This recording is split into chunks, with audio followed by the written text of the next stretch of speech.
అంటే ఈరోజు ఈ నగరం అంతర్జాతీయ నగరంగా రాణించడానికి కారణం కృష్ణా గోదావరి నదీ జలాలు, ఔటర్ రింగ్ రోడ్డు, అంతర్జాతీయ ఎయిర్పోర్టు, మెట్రో రైలు, ఐటీ కంపెనీలు, ఫార్మా కంపెనీలు, శాంతి భద్రతలను కాపాడడం, మత సామరస్యాన్ని పెంపొందించడం, ఇలాంటి ఎన్నో విధానపరమైన నిర్ణయాలు, కఠినమైన నిర్ణయాలు, రోజుకు 24 గంటలు నిరంతర విద్యుత్తు, ఒక్క నిమిషం కూడా పరిశ్రమలకు విద్యుత్ కోతలు ఉండకూడదు, 100% రోజుకు 24 గంటలు, సంవత్సరానికి 365 రోజులు విద్యుత్తు సరఫరాను నిరంతరాయంగా అందించినప్పుడే ఈ నగరానికి ప్రపంచ స్థాయి పెట్టుబడులు వచ్చి పరిశ్రమలు వచ్చి ఈ నగరం అభివృద్ధి చెందుతుంది. ఇక్కడ చదువుకుంటున్న యువతి యువకులు డాక్టర్లుగా, లాయర్లుగా, ఇంజనీర్లుగా ముఖ్యంగా రాణించాలి అని ఆనాడు ఎన్నో కాలేజీలతో పాటు ఆనాటి ప్రభుత్వం తెచ్చిన ఐఎస్బి కావచ్చు, IIIT కావచ్చు, ఐఐటీలు కావచ్చు, ఇట్లాంటి అంతర్జాతీయ విద్యా సంస్థల్ని తీసుకొచ్చి ఆ సంస్థల్ని పెంపొందించి ఒక క్రీడా స్ఫూర్తిని పెంపొందించాలని క్రీడా స్టేడియంలను కట్టడమే కాకుండా అంతర్జాతీయ స్థాయి క్రీడల్ని నిర్వహించడం ఈ హైదరాబాదు నగరంలో ఆనాడు ప్రభుత్వాలు తీసుకొని రావటంటే హైదరాబాదు నగరం రాణించింది. అందుకే ఈరోజు మనము 2 లక్షల పైచిలకు కోట్ల బడ్జెట్కు చేరినామంటే ప్రధానమైన ఆదాయం ఇదే. వీటితో పాటు జలయజ్ఞంలో భాగంగా తెలంగాణ రాష్ట్రం ఎడారిగా మారిపోతుంది.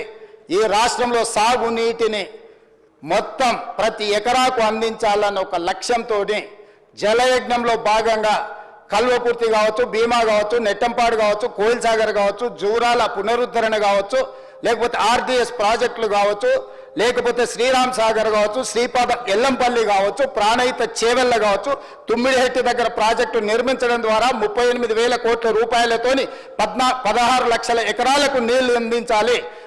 చేవెళ్ళ ఎక్కడే ఆదిలాబాద్లో తుమ్మిడిహెట్టిలో మొదలుపెట్టిన గోదావరి జలాలను చేవెళ్ళ వరకు వికారాబాద్, తాండూరు నా నియోజకవర్గం, మీ నియోజకవర్గమైన కొడంగల్ మన వికారాబాద్ వరకు తరలించాలని చేవెళ్ళ దగ్గర దాదాపుగా 1,000 కోట్ల రూపాయలు ఖర్చు పెట్టి ప్రాజెక్టులను చేపట్టారు. ఆనాడు మనతో పాటు ధర్నాల పాల్గొన్న దురదృష్టవశాత్తు అటుపోయినా చేవెళ్ళ ప్రాంతానికి, వికారాబాద్ ప్రాంతానికి, తాండూరుకు, కొడంగల్కు నీళ్లు తేవాలని ఆలోచన కూడా చేయలేదు.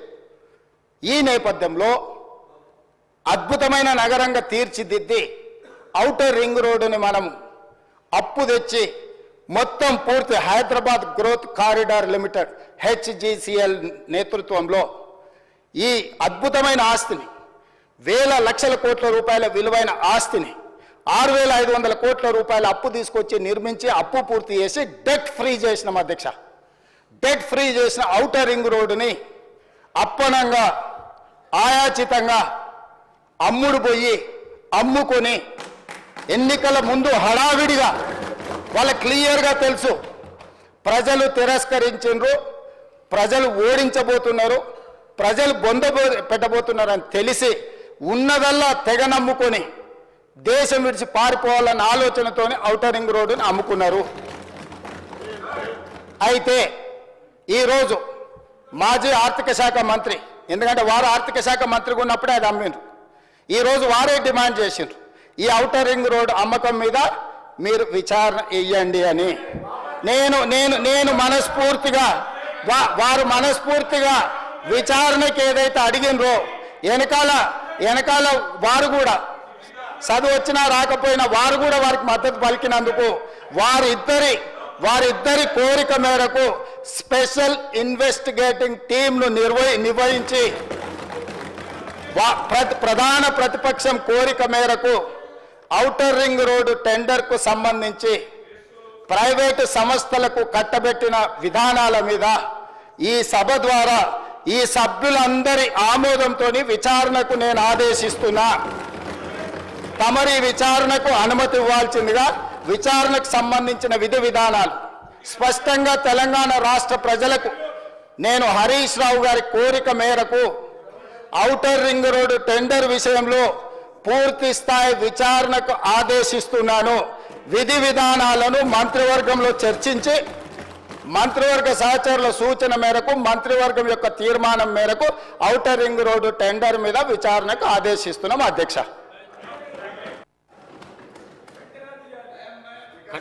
కన్క్లూడ్ చేయండి మీరు. ఒక్క నిమిషం, నేను అలాగ బోను కానీ సరే రికార్డులు వెరిఫై చేస్తే మీకు తెలుస్తుంది. నేను ఎక్కడ కూడా విచారణ వేయమని అనలే. అక్కడ నుంచి బట్టి గారు లేచి వి వెల్కమ్ విచారణ, దానికి మేము వెనకకు పోము, వి వెల్కమ్. కానీ విషయం చెప్పదలుచుకున్నా అంటే ఎంత కన్వీనియంట్గా ముఖ్యమంత్రి గారు మాట మారుస్తారనేది రాష్ట్ర ప్రజలకు మీకు రికార్డులు చూస్తే తెలుస్తుంది. బట్టి గారు లేచి పదే పదే మీలాగా ఓఆర్ఆర్ అమ్ముకోలేదంటే మీకు అంత ఇష్టం లేకపోతే దాన్ని రద్దు చేయండి, వాపస్ తీసుకోండి అని నేను అన్నా. అయితే ఇప్పుడు ముఖ్యమంత్రి గారు లేచి సరే విచారణ వేస్తామన్నారు, వి వెల్కమ్. కానీ నేను ఈ సందర్భంగా కోరేది ఏంటంటే ముందు రద్దు చేసి ఆ విచారణకు ఆదేశించండి, రద్దు చేయండి అని చెప్పి ఆ టెండర్లు రద్దు చేసి విచారణకు ఆదేశించాలని మీ ద్వారా కోరుతా ఉన్నాను. ఇకపోతే అధ్యక్ష, ఇంక దాంట్లో పోతే డైవర్ట్ అవుతుంది కనుక I will come back to అప్పులు. ఇకపోతే అధ్యక్ష కన్క్లూడ్ చేయండి హరీష్ రావు గారు. అరే ఎక్కడ సార్, ఇంకా సగం కూడా కాలేదు.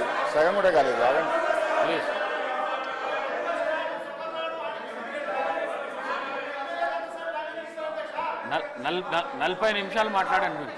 అంటే ఎన్ని ఇంటరప్షన్స్ సార్? ఇప్పుడు ముఖ్యమంత్రి గారు లేచిరి, బట్టి గారు 3 సార్లు లేచిరి, పొంగులేటి గారు లేచిరి, మా రాజగోపాల్ రెడ్డి అన్న గారు లేచిరి, ఇంతమంది డిస్టర్బ్ చేస్తే నేను ఏం మాట్లాడుతున్నాను అంటే వాళ్ళకి ఆన్సర్ చేయడానికి టైం అంతా పోయింది కదా సార్. 40 minutes మీరు మాట్లాడింది సార్. ఇది important subject sir, important subject sir. అయితే అధ్యక్ష, గౌరవనీయులు బట్టి విక్రమార్క గారు మాట్లాడుతూ ఇప్పుడు ఏమంటారంటే మేమేదో అప్పులు కట్టామన్నారు. బీఆర్ఎస్ ప్రభుత్వ హయాంలో మేము సంపద పెంచాం, పేదలకు పంచాం. సంపద పెంచడమే కాదు పేదలకు పంచాం. అదేవిధంగా అప్పులు మేము కూడా కట్టాం అధ్యక్ష. మీరు వారసత్వంగా ఇచ్చినటువంటి అప్పులు మేము తిరిగి కట్టాం. మా ప్రభుత్వ హయాంలో చేసిన అప్పులు కూడా తిరిగి కట్టాం. మా 9.5-10 ఏళ్ల పాలనలో దాదాపు 3 లక్షల కోట్ల రూపాయల అప్పులు మిత్తిలు బీఆర్ఎస్ ప్రభుత్వం తిరిగి చెల్లించింది. మేము అప్పులు కడుతున్నామని మీలాగా 6 గ్యారెంటీలు ఎగబెట్టడమో 13 హామీలు 400 హామీలు బీఆర్ఎస్ పేరు చెప్పి తప్పించుకునే ప్రయత్నం మేము మీలాగా చేయలే. మేము ఆనాడు కాంగ్రెస్ పేరు చెప్పి మేము తప్పించుకోలే. కానీ మీరేమో బీఆర్ఎస్ పేరు చెప్పి అప్పుల పేరు చెప్పి 6 గ్యారెంటీలను ఎగవేయించాలని 6 గ్యారెంటీలు వాయిదా వేసే ప్రయత్నం చేస్తున్నారు.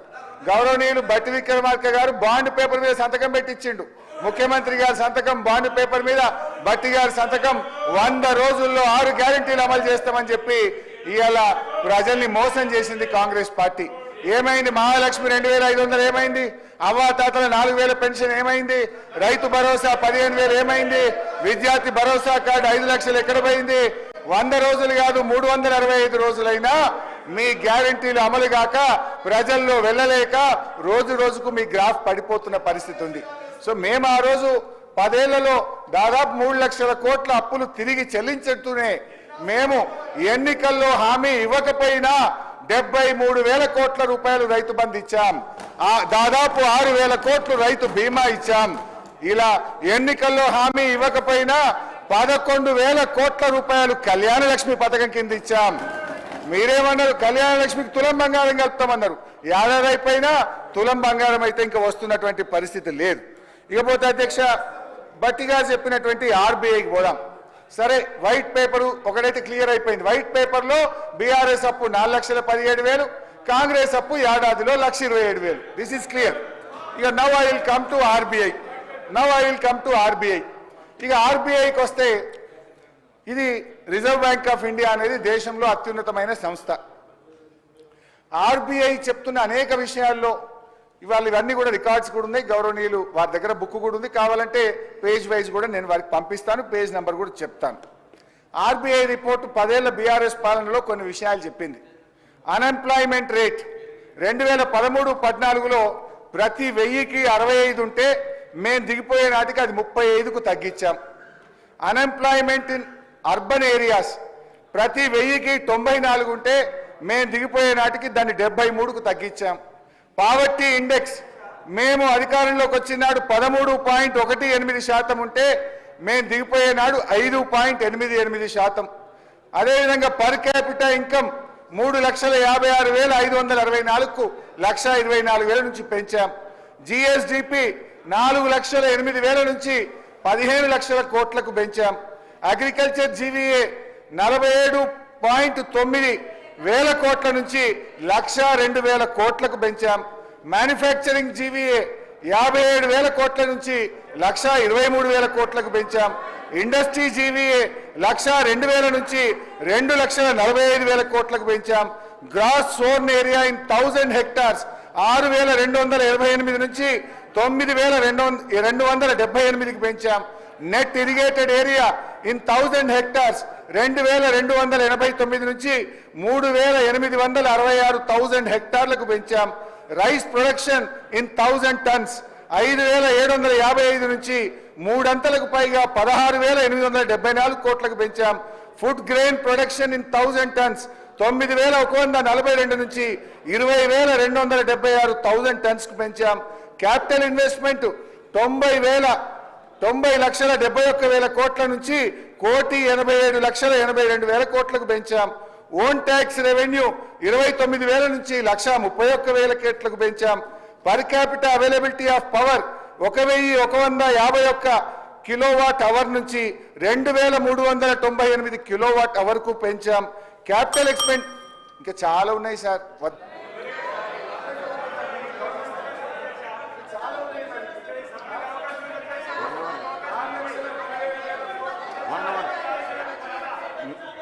నాలుగు 4,17,000 కోట్ల అప్పు తెచ్చి ఏం చేసిండు అంటే మరి ఏం చేసినామో చెప్పాలి కదా అధ్యక్ష.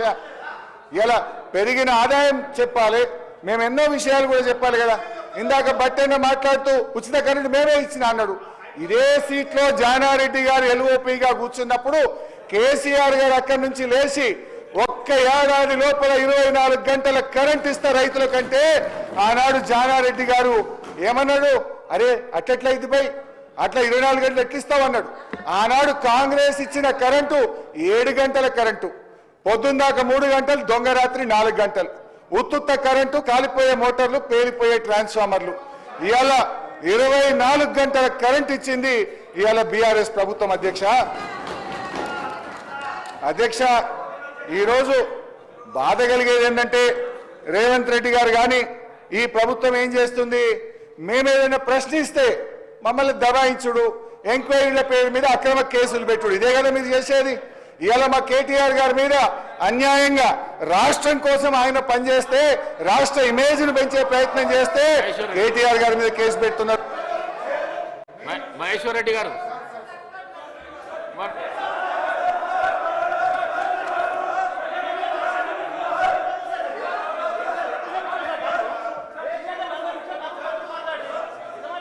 డిబేట్ కావద్దండి, డిబేట్ కావద్దు. అధ్యక్ష బడ్జెట్ మీద చర్చ నడుస్తున్నది, కేటీఆర్ గురించి చర్చ నడుస్తున్నదా?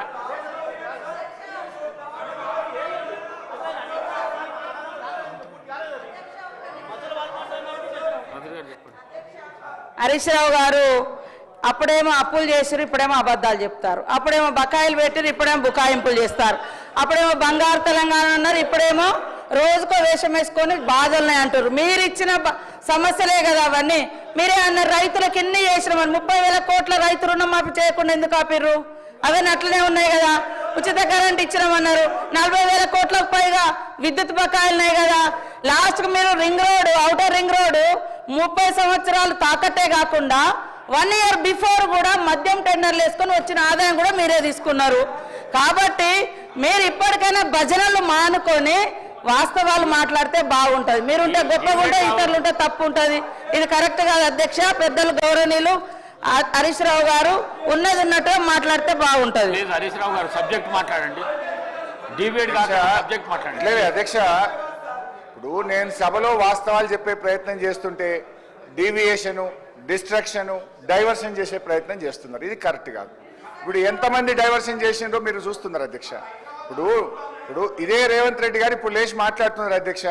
ఆ రోజు తెలుగుదేశం పార్టీలో చంద్రబాబు నాయుడుతో ఉన్నప్పుడు ఇదే జలయజ్ఞాన్ని ధనయజ్ఞం అని మాట్లాడినటువంటి రేవంత్ రెడ్డి గారు ఇలా మాట మార్చి మా జలయజ్ఞం అని చెప్పి మాట్లాడబట్టి, అదే ఓఆర్ఆర్ ను అష్టవంకర ఉంది అని ఇదే రేవంత్ రెడ్డి గారు విమర్శలు చేసి, ఇవాళ రేవంత్ రెడ్డి గారు ఓఆర్ఆర్ గురించో జలయజ్ఞం గురించి మాట్లాడే హక్కు ఉంటుందా?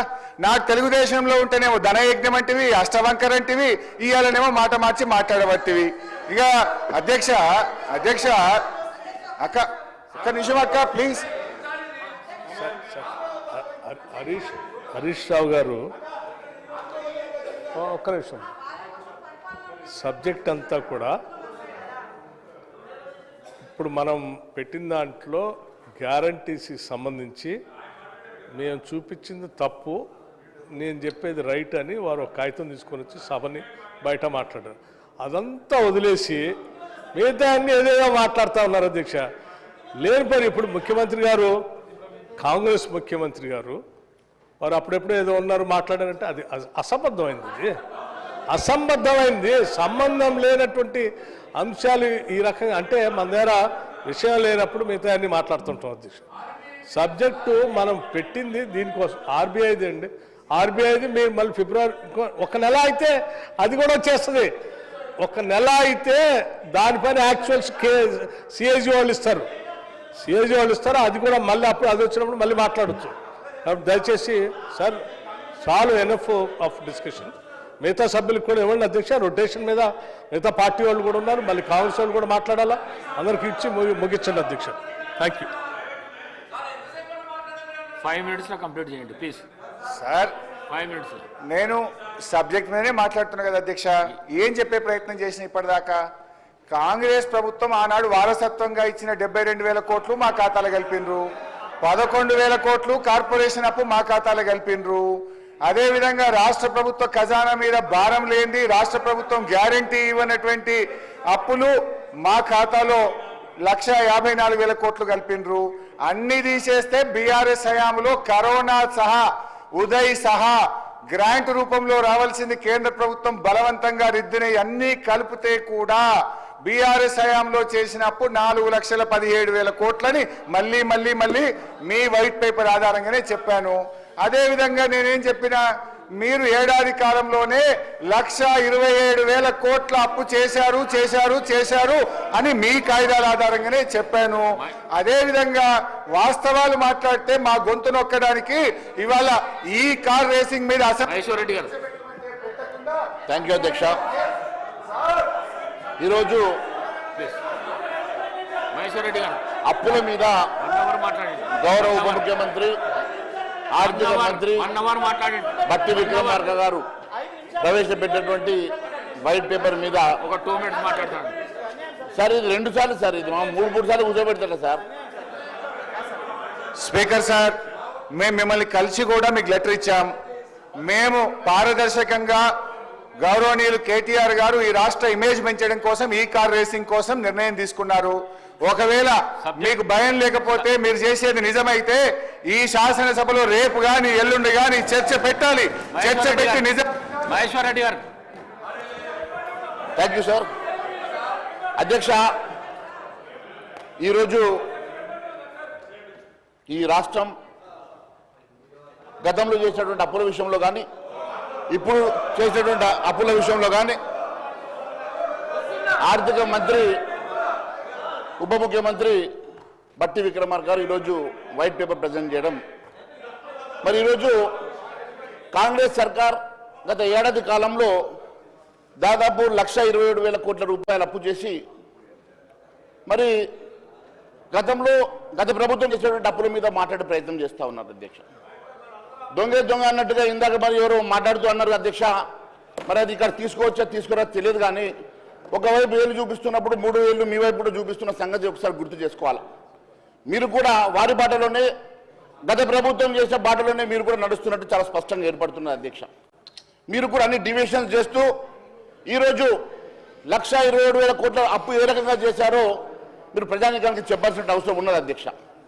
ఒకవైపు ఎఫ్ఆర్బిఎం చట్టం చాలా స్పష్టంగా చెప్తా ఉన్నది అధ్యక్ష. జిఎస్డిపిని కూడా 15 లక్షల కోట్లు అని చెప్తా ఉంటే దాన్ని 16,50,000 కోట్లుగా చూపిస్తున్నారు. 16,50,000 కోట్లకు గాను కేంద్ర ప్రభుత్వం అనుమతించినట్టు 3.5% మీరు లోన్ తీసుకోవచ్చు అంటే ఏ రకంగా చూసినా అది 57,000 కోట్లకు మించి రాదు అధ్యక్ష.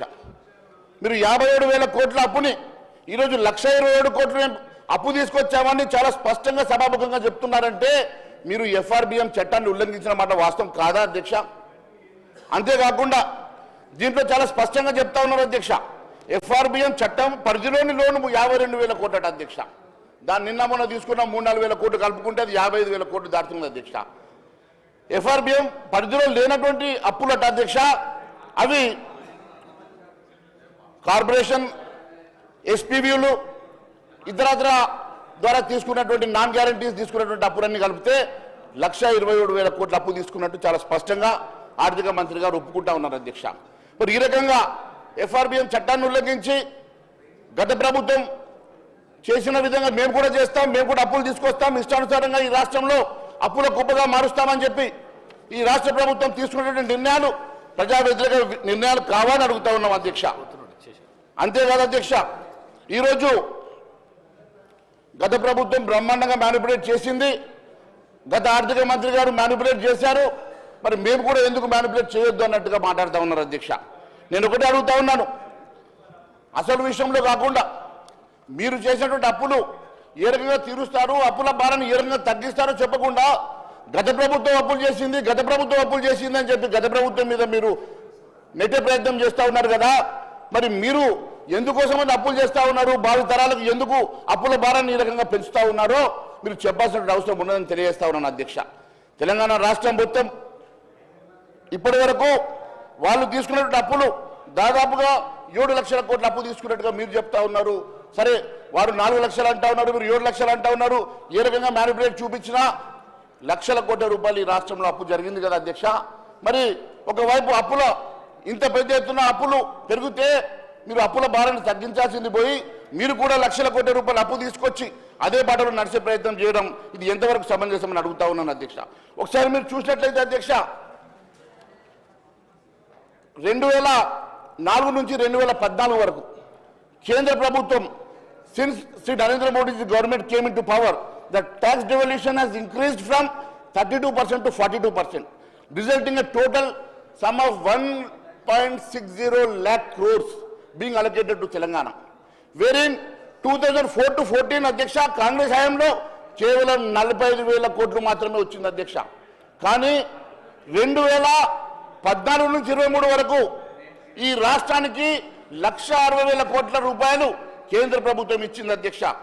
అంతేకాకుండా అడిషనల్గా సెంట్రల్ మినిస్ట్రీస్ ద్వారా 5,21,000 కోట్లు, జిఎస్టీ కంపెన్సేషన్ 15,329 కోట్లు, ఎంపీ లాజ్ ద్వారా 1000 కోట్లు, బ్యాక్వర్డ్ ఏరియా డెవలప్మెంట్ కోసం 2,250 కోట్ల అధ్యక్ష. అంటే 6,81,000 కోట్ల రూపాయలు 9 సంవత్సరాల్లో కేంద్ర ప్రభుత్వం కూడా ఈ రాష్ట్రానికి ఇచ్చిన సంగతి మేము గుర్తు చేస్తా ఉన్నాం అధ్యక్ష.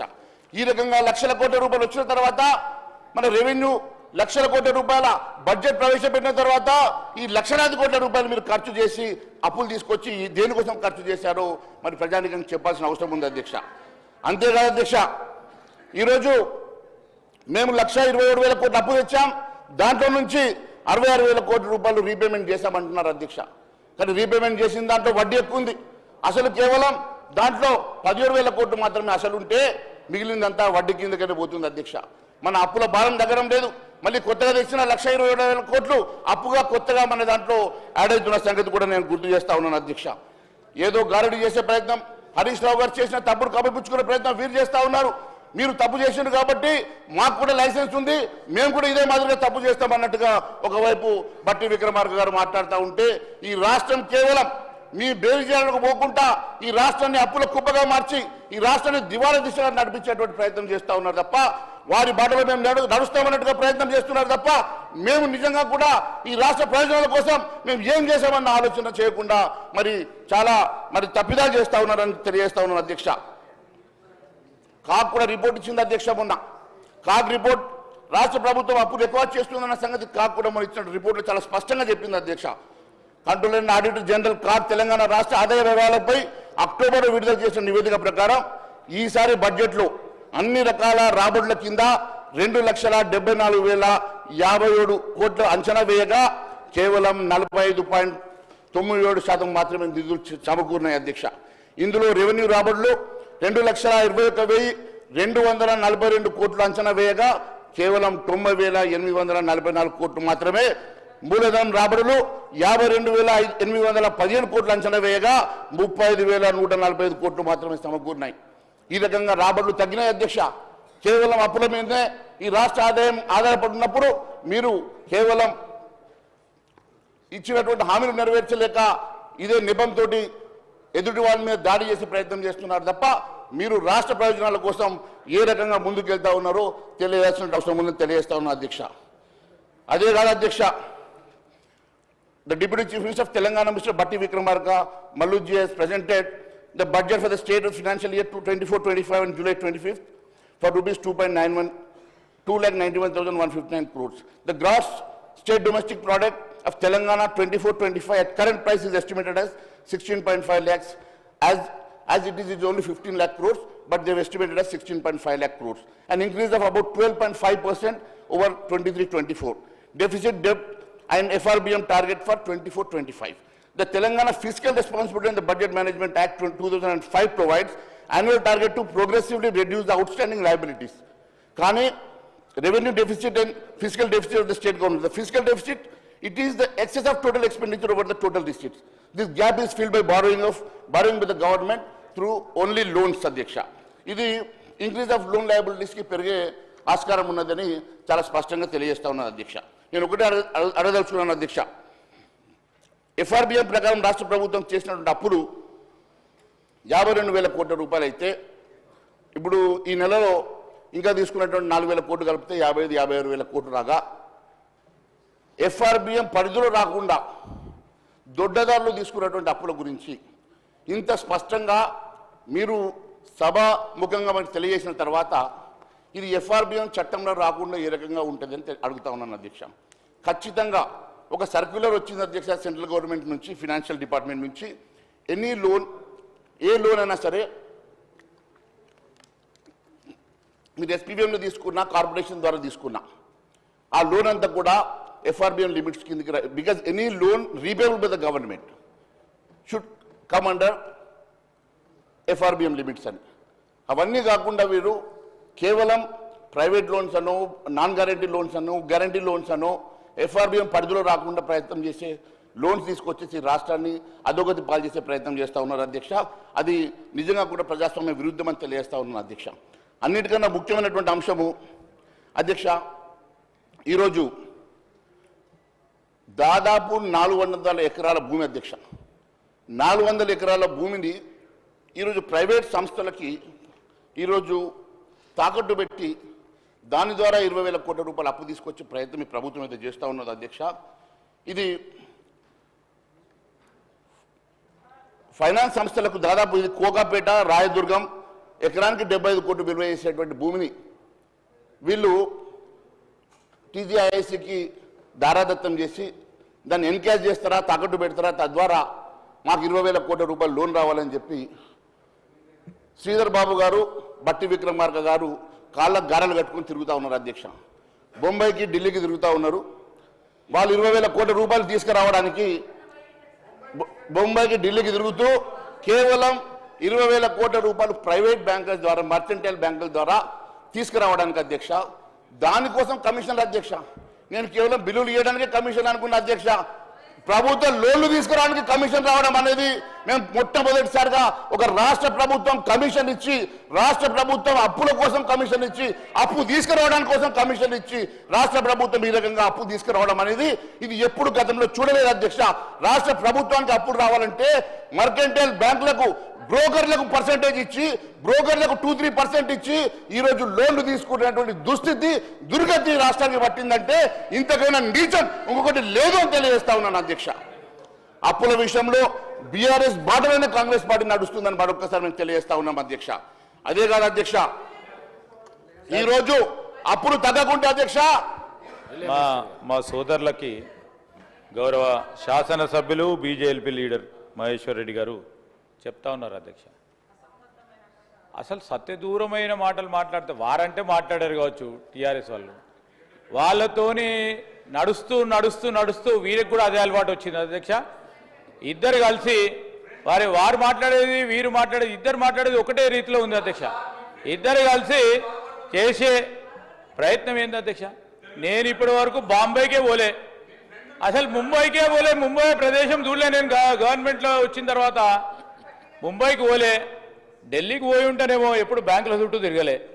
రెండవది సార్, ఇంతకుముందే శ్రీనివాసరెడ్డి గారు రెవెన్యూ మంత్రి గారు చెప్పారు transfer of property to IIC అని చెప్పారు. దానికి సంబంధించి మేము చేస్తూ ఉన్న ప్రయత్నం రేపు కోకాపేట ఇది కానీ ఆక్షన్ చేయలేదు, భూమిపై ఒక్క రూపాయి తీసుకోలేదు, తీసుకొని అంశాలను కూడా ఎందుకు తీసుకున్నా కానీ ఈరోజు ప్రొడక్టివ్ పర్పస్ గురించి తిరిగి ఐఐసి ఏదైనా డిబెంచర్స్ ద్వారా కానీ అప్పు కానీ తీసుకుంటే మళ్ళా 3 అంతలు తిరిగి కార్పొరేషన్కి వచ్చే ప్రయత్నంలో ఉంటుంది. మూడు అంతలు వచ్చే ఉంటుంది.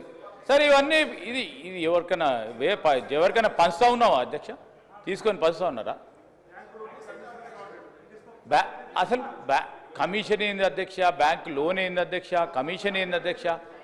ఈరోజు ఉత్తరప్రదేశ్ రాష్ట్రంలో కూడా అధ్యక్ష వారు డిబెంచర్స్ రేజ్ చేస్తూ ఉన్నప్పుడు అక్కడ వాళ్ళ ప్రభుత్వం ఉంది.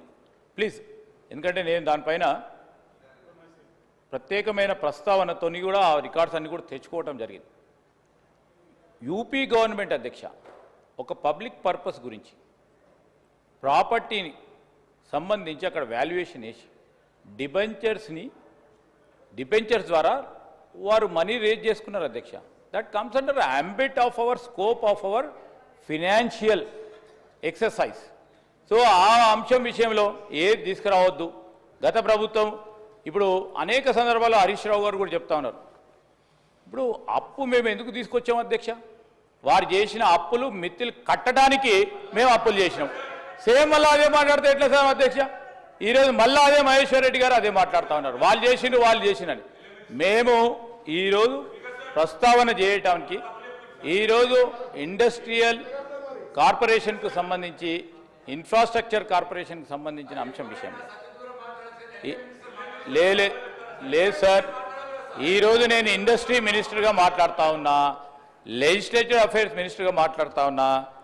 సత్యదూరమైన మాటలు వాళ్ళు మాట్లాడుతూ ఉంటే ఎల్ఏ మినిస్టర్గా వారిని సవరణ చేయాల్సిన బాధ్యత మా పైన ఉంది.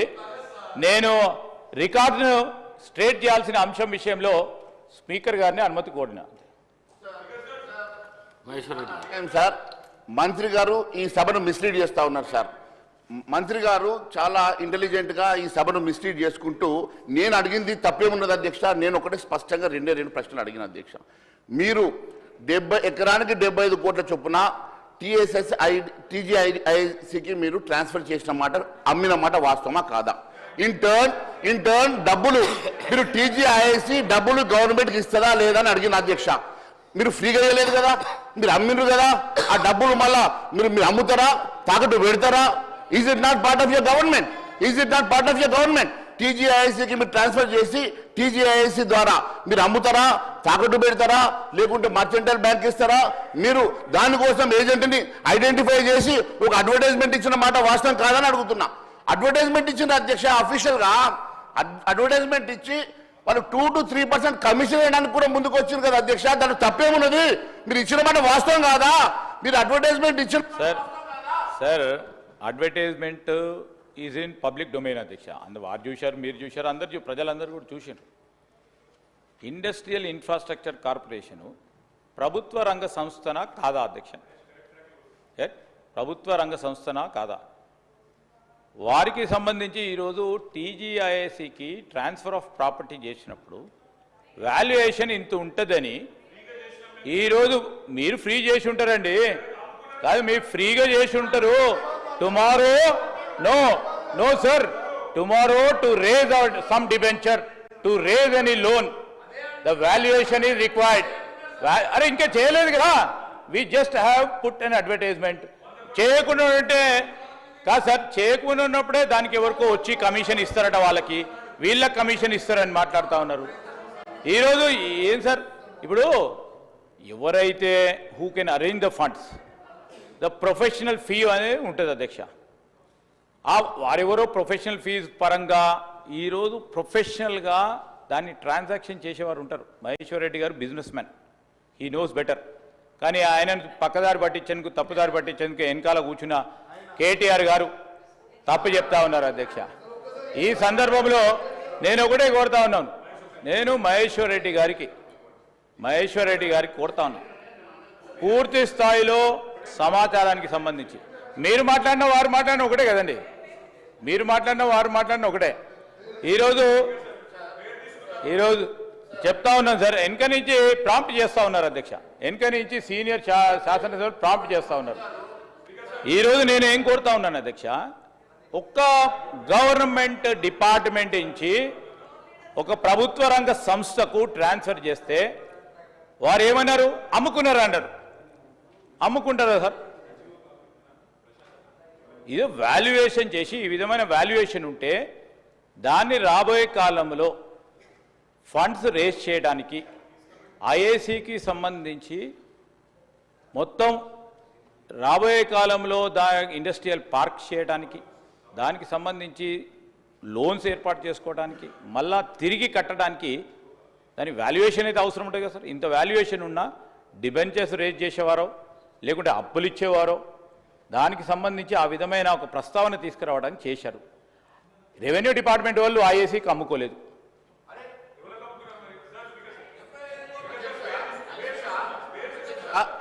అధ్యక్ష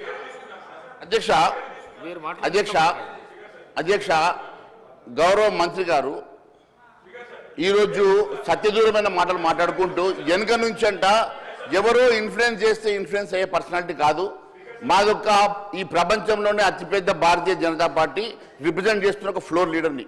ఎవరో వెనుక చెప్తే వాళ్ళ మాటల్లో వచ్చి నేను మాట్లాడేటువంటి వ్యక్తిని కాదు సార్ నేను. ఆయన ఈ రకంగా మాట్లాడడం ముందు వారిని కరెక్ట్ చేయండి, వారిని విత్డ్రా చేసుకోమని చెప్పండి. ఎవరో చెప్తే మేము చెప్పడం లేదు, ఆన్ రికార్డు మాట్లాడుతున్నాను అధ్యక్ష. నేను మాట్లాడిన దాంట్లో తప్పు ఉంటే వారిని మాట్లాడడం అనేది ఛాలెంజ్ ఇవ్వండి, దాంట్లో డిబేట్కి నేను సిద్ధంగా ఉన్నా. అంతే తప్ప ఈ రకంగా వారు ఎవరో ఇన్ఫ్లుయెన్స్ వచ్చి మేము మాట్లాడుతున్నట్టు మాట్లాడడం అది మంచిది కాదు అధ్యక్ష, మంత్రి గారికి తగదు అధ్యక్ష. అది రెండవది 1 minute కేటీఆర్ గారు 1 minute మాట్లాడండి. Yes sir. స్పీకర్ సార్, ముందుగా ధన్యవాదాలు సార్. ఇంత దారుణంగా మొత్తం శాసనసభని రాష్ట్ర ప్రజల్ని తప్పుదోవ పట్టించడం అయితే ఎల్ఏ మినిస్టర్ గారికి భావ్యం కాదు. వారు ఇండస్ట్రీస్ మినిస్టర్ గారు ఉన్నారు. ఇక్కడ క్లియర్గా ఉంది సార్, వాళ్ళు ఇచ్చిన జీవోని మేము చెప్తుంది కాదు, చాలా క్రిస్టల్ క్లియర్గా జీఓఎంఎస్ నెంబర్ 54 సార్. ఇందులో ఏం రాసినారో ఒకసారి నేను చదువుతాను సార్. ఏం రాసినారంటే, రంగారెడ్డి జిల్లా alienation of the government land to an extent of 400 acres in survey number 25 at Kancha Gachibowli village, Serlingampalli, in favor of TGISC for the purpose of development of IT, etc. at the cost of market value of 75 crores per acre, handing over advance position. 75 కోట్ల చొప్పున 400 ఎకరాలు దారాదత్తం చేస్తున్నాము అని చెప్తే 75 కోట్లకు ఇస్తే అది అమ్మినట్టు కాదా సార్? నెంబర్ 1. రెండోది, బట్టి విక్రమార్క గారేమో మేము అసలు ఒక్క గజం భూమి అమ్మలేదన్నారు. 400 ఎకరాల భూమి అమ్మినట్టుగా ఇప్పుడే హరీష్ రావు గారు చాలా స్పష్టంగా ఈ జీవో ద్వారానే అమ్మారు అని స్పష్టంగా మీరే చెప్తా ఉన్నారు. మూడో మాట అధ్యక్ష, మూడో మాట, ఇప్పుడు మంత్రి గారు ఎంత దారుణంగా మాట్లాడుతున్నారంటే, గతంలో అధ్యక్ష అమ్ముకొని ల్యాండ్స్ అమ్ముకొని వాటి ద్వారా వచ్చే ఆదాయానికి మళ్ళీ ఇంకా పైకి కమిషన్లు, ఎవరికి మర్చెంట్ బ్యాంకర్కి 3% కమిషన్ ఇచ్చే కార్యక్రమం కూడా, దాన్ని కూడా మళ్ళీ ఏదో గొప్ప పని చేస్తున్నట్టుగా ఉత్తరప్రదేశ్లో చేస్తున్నారు. ఉత్తరప్రదేశ్ తప్పు చేస్తే మీరు చేస్తారా? ఉత్తరప్రదేశ్ వాళ్ళు తప్పుడు పనులు చేస్తే మీరు తప్పుడు పనులు చేస్తారా? నేనేమంటున్నా సార్, ఒకటే ఒక్క మాట, మీరు తర్వాత చెప్పండి మహేష్ అన్న, మీతో ఒకటే ప్రార్థన సార్, దయచేసి ఇవాళ ఇప్పుడే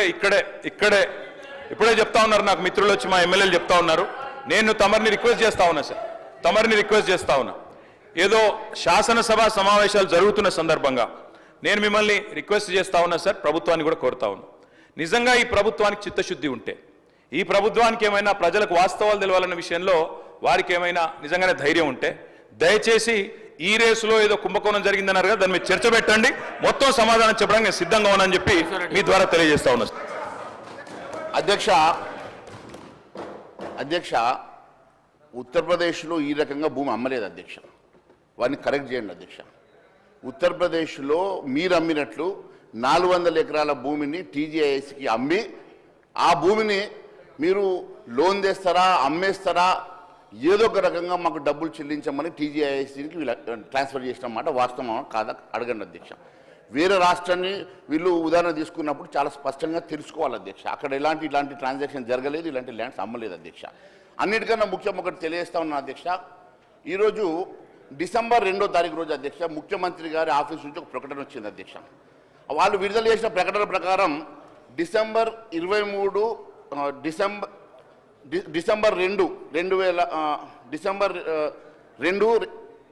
2024 రోజు ముఖ్యమంత్రి గారి ఆఫీస్ నుంచి ప్రకటన వచ్చింది అధ్యక్ష.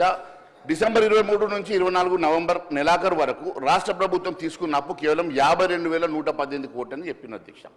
మరోవైపేమో బట్టి విక్రమార్క గారు 1,27,000 కోట్లు తీసుకున్నట్టు వాడు సభలో చెప్పింది అధ్యక్ష. మరి ఏది వాస్తవమో ప్రజానికానికి తెలియాలి అధ్యక్ష. ఈ రకంగా ఒకవైపు 64,000 కోట్లు అని చెప్పేసి ముఖ్యమంత్రి గారు చెప్పడము, మరి అదేవిధంగా ఉప ముఖ్యమంత్రి గారు లేదు 1,27,000 కోట్లు మేము అప్పు తీసుకున్నామని చెప్పడము, ఈ రకంగా ద్వంద్వ స్టేట్మెంట్స్ రావడం వల్ల రాష్ట్ర ప్రజానీకాన్ని తప్పుదో పట్టిస్తున్నట్టు చాలా స్పష్టంగా తెలుస్తుంది అధ్యక్ష. అంతే కదా అధ్యక్ష, ఇప్పుడు ఈ రాష్ట్రంలో ఏ అప్పు తీసుకున్నా, ఏ రాష్ట్రంలో అప్పు తీసుకున్నా ఒక చట్టం ఉంటుందా, FRBM చట్టం ఉంటుంది కదా అధ్యక్ష. ఈ చట్టాలను ఉల్లంఘిస్తూ ఇష్టానుసారంగా మీరు అప్పులు చేసి, ఇష్టానుసారంగా మీరు అప్పుల కుప్పగా మార్చి, ఎట్లాగో మేము వచ్చేది లేదు, మేము ఇట్లా గెలిచేది లేదు కాబట్టి ఈ అప్పుల కుప్ప ఇక్కడ పడేసిపోతే వచ్చినోడు ఏమన్నా సావని అన్నట్టుగా, మాకు దొరికిన కాడికి దొరికినట్లు అన్నట్టుగా వీళ్ళు అప్పులు తీసుకొస్తున్నారు కదా. మరి వీరికి FRBM చట్టం వీరికి పరిధిలోకి రాదా? లేకుంటే మరి భూములు అమ్ముకోవడానికో, లేకుంటే ప్రైవేట్ సంస్థలు లోన్లు తీసుకురావడానికో, లేకుంటే మరి నాన్ గ్యారంటీ అనో గ్యారంటీ అనో రకరకాలుగా మీరు FRBM పరిధిని ఉల్లంఘించడానికి మీరు చేస్తున్నటువంటి ప్రయత్నాలు, మీ తెలివంతా కూడా FRBM పరిధిని ఉల్లంఘించి లోన్లు తీసుకోవడానికి మీరు పెట్టేటువంటి తెలివితేటలు ఈ రాష్ట్ర రేపు ఖజానాకి కాదు, ఈ రాష్ట్ర దివాలా తీసి నిన్న జరిగిన శ్రీలంకలో లేకుంటే ఇతర దేశాల్లోనూ జరిగినట్ల రేపు సంక్షోభాలు వచ్చేటువంటి ప్రమాదం మీ రాష్ట్రానికి ఉన్నది అధ్యక్ష. ఈ రాష్ట్రము ఒక తెలంగాణ రాష్ట్రం వచ్చినప్పుడు ధనిక రాష్ట్రం అని చెప్పుకున్నటువంటి ఈ రాష్ట్రం ఈరోజు అప్పుల కుప్పగా మారి, మరి వారు 7 లక్షల కోట్లు చేసినరా, మీరు ఇంకొకరు 7 లక్షల కోట్లు చేస్తారా, 10 లక్షల కోట్లు చేస్తారా? ఈ రాష్ట్రం మొత్తం కూడా అప్పుల ఊబిలో ఊరుకొని పోతే రేపు జరిగేటువంటి భావి తరాలకు ఈ రాష్ట్రం ఒక అప్పుల కుప్పగా ఉండి వరుసలు పోయేటువంటి ప్రమాదం ఉంది అధ్యక్ష. రేపు నిన్న జరిగినటువంటి శ్రీలంకనో లేకుంటే ఇంకొక వేరే దేశాల్లో జరిగినట్టుగా మన రాష్ట్రంలో కూడా అలాంటి మరి ప్రమాదం జరగకుండా నేను ముందు తెలియజేస్తా ఉన్నాను అధ్యక్ష. ఇది మంచి పద్ధతి కాదు. దయచేసి మీరు పరిధి దాటి మీరు అప్పులు చేయకండి, పరిధి దాటి అప్పులు చేసేసి రాష్ట్రాన్ని అప్పుల ఊబిలోకి ముంచకండి. మరి కేవలం గత ప్రభుత్వాలు చేసినాయి కాబట్టి మేము కూడా అలాంటి తోవలు నడుస్తాం, అలాగనే మేము తప్పులు చేస్తాం. అవసరమైతే భూములు తెగ నమ్ముకుంటాం, అవసరమైతే సెక్రటరీలు కూడా అమ్ముకొని మేము ఈ రాష్ట్రానికి అప్పులు తీసుకొస్తామో, డబ్బు తీసుకొచ్చి మేము మరి ఏదో ఒక రకంగా మరి ఈ రాష్ట్రం నడుపుతామంటే నడవదు అధ్యక్ష. మీరు ఇన్ని అప్పులు చేసి కూడా కనీసం మీరు ఇచ్చినటువంటి ఏ ఒక్క సంక్షేమ కార్యక్రమం చేయలేకపోతున్నారు అధ్యక్ష. మీరు ఇచ్చిన 6 గ్యారంటీలు కూడా అమలు చేయలేకపోతున్నారు అధ్యక్ష. ప్రజలంతా కూడా మీకు ఓటేసి గెలిపిస్తే మీరు 6 గ్యారంటీలకు చట్టబద్ధ ఇస్తారేమో, మీరు 6 గ్యారంటీలు అమలు చేస్తారేమో అని చెప్పి ఎదురు చూస్తే ఈరోజు ఒక్క కనీసం చట్టబద్ధ కూడా ఇవ్వలేనటువంటి స్థితిలో ఈరోజు ఈ రాష్ట్ర ప్రభుత్వం ఉన్నదంటే చాలా బాధాకరం అధ్యక్ష. ఏ ఒక్క అమలు కూడా నోచుకున్నటువంటి పరిస్థితిలో, ఏ హామీలు కూడా మీరు అమలు చేయలేని పరిస్థితిలో ఈరోజు కేవలం అప్పుల కుప్పగా మారుస్తున్నారు తప్ప వచ్చినటువంటి బడ్జెట్ని డివేట్ చేస్తూ ఉన్నారు. కేవలం కమిషన్ల కోసం బడ్జెట్ని మీరు కాంట్రాక్టర్లకు మీరు వర్కులు ఇచ్చి కాంట్రాక్టర్లకు మీరు కేవలం మరి వాళ్ళకి ఇచ్చేటువంటి పేమెంట్ల కోసం మాత్రమే పనిచేస్తున్నారు తప్ప, వాళ్ళకి ఇచ్చే కమిషన్ల కోసం పనిచేస్తున్నారు తప్ప వాస్తవంగా ఈ రాష్ట్ర అభివృద్ధి కోసం, ఈ రాష్ట్ర సంక్షేమం కోసం ఏం పనిచేస్తున్నారు బట్టి విక్రమార్క గారు సభకు తెలియాల్సిన అవసరం ఉన్నది అధ్యక్ష. బట్టి విక్రమార్క గారు కేవలం బట్టి విక్రమార్క గారి ఆలోచన అంతా కూడా పెద్ద కాంట్రాక్టర్లకు మీరు ఇప్పటివరకు ఎంతమంది కాంట్రాక్టర్లకు మీరు ఎంతమంది కాంట్రాక్ట్ ఏం సార్ ఇది? సార్ నేను మహేశ్వర్ రెడ్డి గారు మీరు చెప్పండి, అప్పులు మంచి ఒక సలహా ఇచ్చిన మధ్యలో ఎక్కువ అప్పులు చేయొద్దని. డిఫరెంట్ ఇన్స్ట్రుమెంట్స్ ద్వారా మన స్టేట్ ఎకానమీకి సంబంధించిన అంశం విషయంలో కొన్ని సందర్భాల్లో అప్పులు తీసుకొస్తారు, కొన్ని సందర్భాల్లో ఎప్పుడైతే ఎమర్జెన్సీ నీడ్లో ఆస్తులు ఎప్పుడైతే అమ్మాల్సి వస్తుందో అది నిరంతర ప్రక్రియ ప్రతి రాష్ట్రంలో కూడా జరుగుతూ ఉంది. నేను కావలిస్తే అన్ని రాష్ట్రాలకు సంబంధించిన నివేదిక అందజేస్తాము. ఈరోజు నేను కూడా చెప్తా ఉన్నాము, డిఫరెంట్ ఇన్స్ట్రుమెంట్స్ ద్వారా మనకు సంబంధించిన సంక్షేమాన్ని అభివృద్ధిని రాష్ట్ర ప్రజలకు సంబంధించిన సంక్షేమ అభివృద్ధి విషయంలో చేయడం జరుగుతుంది. కానీ ఎంతవరకు జ్యుడిషియస్గా చేశారు, ఎంతవరకు సైంటిఫిక్గా చేశారు, ఎంతవరకు నిజంగానే రాబడి ఎంత ఉన్నది, వ్యయం ఎంత ఉన్నది అని చూసి కర్మలను చేయండి అని చెప్పండి. కానీ మళ్ళీ తీసుకుపోయి ఎందుకు చేసిండ్రు, ఎవరు చేసిండ్రు వ్యక్తిగతంగా మాట్లాడటం సరికాదండి. ఇది వ్యక్తిగతంగా మాట్లాడటం సరికాదు. ఇది వాట్ ఇస్ దిస్? ఈరోజు జాతీయ స్థాయిలో బీజేపీ పార్టీ ప్రభుత్వంలో ఉంది అధ్యక్ష. వారు కూడా ప్రభుత్వంలోకి వచ్చి 6 నెలలే. వారు ప్రజలకు ఇచ్చిన హామీలు ఏం నిలబెట్టుకున్నారు? తెలంగాణ రాష్ట్ర ప్రజలకు ఇచ్చిన హామీలు ఏం నిలబెట్టుకున్నారు? మిమ్మల్ని అడుగుతా ఉన్నాం. మేము ఏం నిలబెట్టుకున్నారు 6 నెలల నుంచి? మేము ఈరోజు మీ నిర్మల్లో మా మహిళా సోదరిమణులు అందరూ కూడా ఫ్రీ బస్సులో తిరుగుతలేరా అధ్యక్ష? 6 గ్యారెంటీల నిర్మల్లో మహిళా సోదరిమణులు అందరూ తిరుగుతలేరా? కనబడతలేదా? 200 యూనిట్లు నిర్మల్ నియోజకవర్గంలో పేద ప్రజలు 200 యూనిట్ల రూపాయల విద్యుత్ సరఫరా పరంగా వినియోగిస్తే వారికి ఫ్రీ కరెంట్ వాళ్ళకి కనబడతలేదా? ఏం చేసిండ్రు, ఏం చేయలేదు అని ఏం అధ్యక్ష ఇది? ఓ పక్కన వారికి పక్కన కూర్చున్న పెద్ద మనుషులు ఆ విధంగానే మాట్లాడతారు, మరి మా బీజేపీ వారు కూడా అదే విధంగా మాట్లాడతారు, వెనుక కూర్చున్న వారు అదే విధంగా మాట్లాడతారు.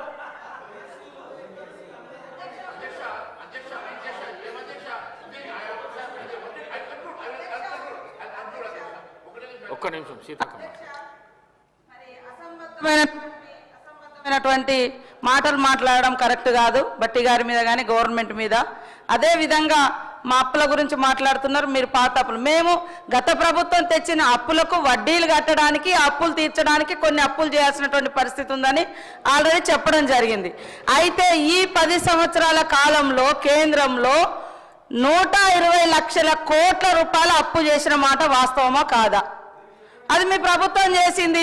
అదేవిధంగా డబ్బులన్నీ కూడా మన రాష్ట్రం నుంచి జిఎస్టీ రూపంలో, ఇతర పన్నుల రూపంలో కేంద్రానికి పోతుంది, కానీ రిటర్న్స్ మాత్రం ఉత్తరాది రాష్ట్రాలు, ముఖ్యంగా మరి బీజేపీ పాలిత రాష్ట్రాలలో గుజరాత్లో వేల కోట్లు లక్షల కోట్లు పోతా ఉంటే మాత్రం మరి మాట్లాడడం లేదు. మన రాష్ట్రం నుంచి ఎంపీలని అడిగితే 8 మంది ఎంపీలను వాళ్ళకి ఇచ్చిర్రు అధ్యక్ష, 2 కేంద్ర మంత్రులు ఉన్నారు. మరి కొట్లాడి కూడా తీసుకురావాలి కదా. మా ముఖ్యమంత్రి ఢిల్లీకి పోయి అనేక సార్లు మీ కేంద్ర మంత్రుల చుట్టూ తిరిగి కాళ్ళు ఎరుగుతున్నాయి, కానీ అక్కడి నుంచి రూపాయి వస్తలేదు అధ్యక్ష. కాబట్టి మా మహేశ్వర్ రెడ్డి గారు ఖచ్చితంగా నిధుల కోసం అక్కడ కూడా కొట్లాడాలి. కేంద్రం కూడా అప్పులు తీసుకొచ్చింది, మేము చేసిన అప్పులన్నీ కూడా నిబంధనలకు అనుగుణంగానే ఉన్నాయి.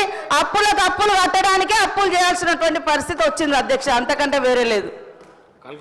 మహేశ్వర్ రెడ్డి గారు. అధ్యక్ష లేదు అధ్యక్ష, ఇంత మిస్లీడ్ చేయడం మంచిది కాదు అధ్యక్ష. మంత్రి గారు పర్టికులర్లీ ఆయన రాష్ట్రానికి మంత్రి నిర్మల్ గురించి పర్టికులర్గా మాట్లాడుతున్నారు అధ్యక్ష. అంటే కేవలం నిర్మల్లోనే ఫ్రీ బస్ నడుపుతున్నారు అధ్యక్ష. ఏదో ఇదే కరెక్ట్ కాదు కదా అధ్యక్ష, అట్లా కాదు అధ్యక్ష. ఇప్పుడు వారు మంత్రి, రాష్ట్రానికి మంత్రి అధ్యక్ష, వారు స్పెసిఫిక్గా నన్ను టార్గెట్ చేసి నిర్మల్ నియోజకవర్గం అని ఈ రకంగా మాట్లాడడం ఎంతవరకు సమస్య అధ్యక్ష. నేను వారిని గౌరవిస్తాను అధ్యక్ష, నా మంచి మిత్రుడే, నేను గౌరవిస్తాను అధ్యక్ష. కానీ నేను ఈరోజు సబ్జెక్ట్ మాట్లాడుతున్నాను అధ్యక్ష. నేను సబ్జెక్ట్లో ఏం డివియేషన్ కాలేదు అధ్యక్ష. నేను ఒకటే ఏం చెప్పాను అధ్యక్ష, మీరు అప్పులు తీసుకొచ్చారు, 1,27,000 కోట్లు అప్పు తీసుకొచ్చారు, దాంట్లో 66,000 కోట్లు మీరు కట్టారని చెప్పిన కదా అధ్యక్ష. రీపేమెంట్ చేశారని చెప్పిన దాంట్లో 17,000 కోట్లు అసలు ఉంటే మిగిలింది వడ్డీ కింద కట్టారు. మిగిలిన 67 కోట్ల రూపాయలు మీరు వాడుకున్నారు. అది కాంట్రాక్టర్ బిల్లులు ఇచ్చిండ్రా, ఏ రకంగా వాడుకున్నారా నాకు సంబంధం లేదు అధ్యక్ష. కానీ మీరు ఏ రకంగా ఇచ్చిండ్రో, మీరు ఏ రకంగా అది కాంట్రాక్టర్ కోసం తెచ్చిండ్రా అప్పు, లేకుంటే రీపేమెంట్ కోసం తెచ్చిండ్రా, లేకుంటే డెవలప్మెంట్ కోసం తెచ్చిండ్రా, మీరు తెచ్చిండ్రా అధ్యక్ష. నేను దాని గురించి నేను వేరే డివియేషన్ మాట్లాడతలేను అధ్యక్ష. కాకపోతే అధ్యక్ష ఇప్పుడు ఏ హామీ నెరవేర్చలేదు అడగండి అధ్యక్ష. మేము ఇచ్చిన ఏ హామీ అయినా మన మహారాష్ట్రలో కేవలం మేము మరి లాడ్లీ బైన్ అన్నందుకే కదా అధ్యక్ష మేము అంత గొప్పగా గెలిచినాం. ఎందుకు అధ్యక్ష? ఇక్కడ విషయం అన్నారు కదా, ఇక్కడ విషయం చెప్తా అధ్యక్ష. ఇక్కడ విషయం మన రాష్ట్రంలో అధ్యక్ష BJP led central government achievements in Telangana. నేను ఒకటే అంటున్నాను, since Shri Narendra Modiji government came to power, the tax devolution has increased from 32 to 42% అధ్యక్ష, resulting a total sum of 1,60,000 crore being allocated to Telangana state during last 10 years అధ్యక్ష. Earlier government 2004 to 14 when UPA was in power, the total amount received to Telangana is only 45,000 crores అధ్యక్ష.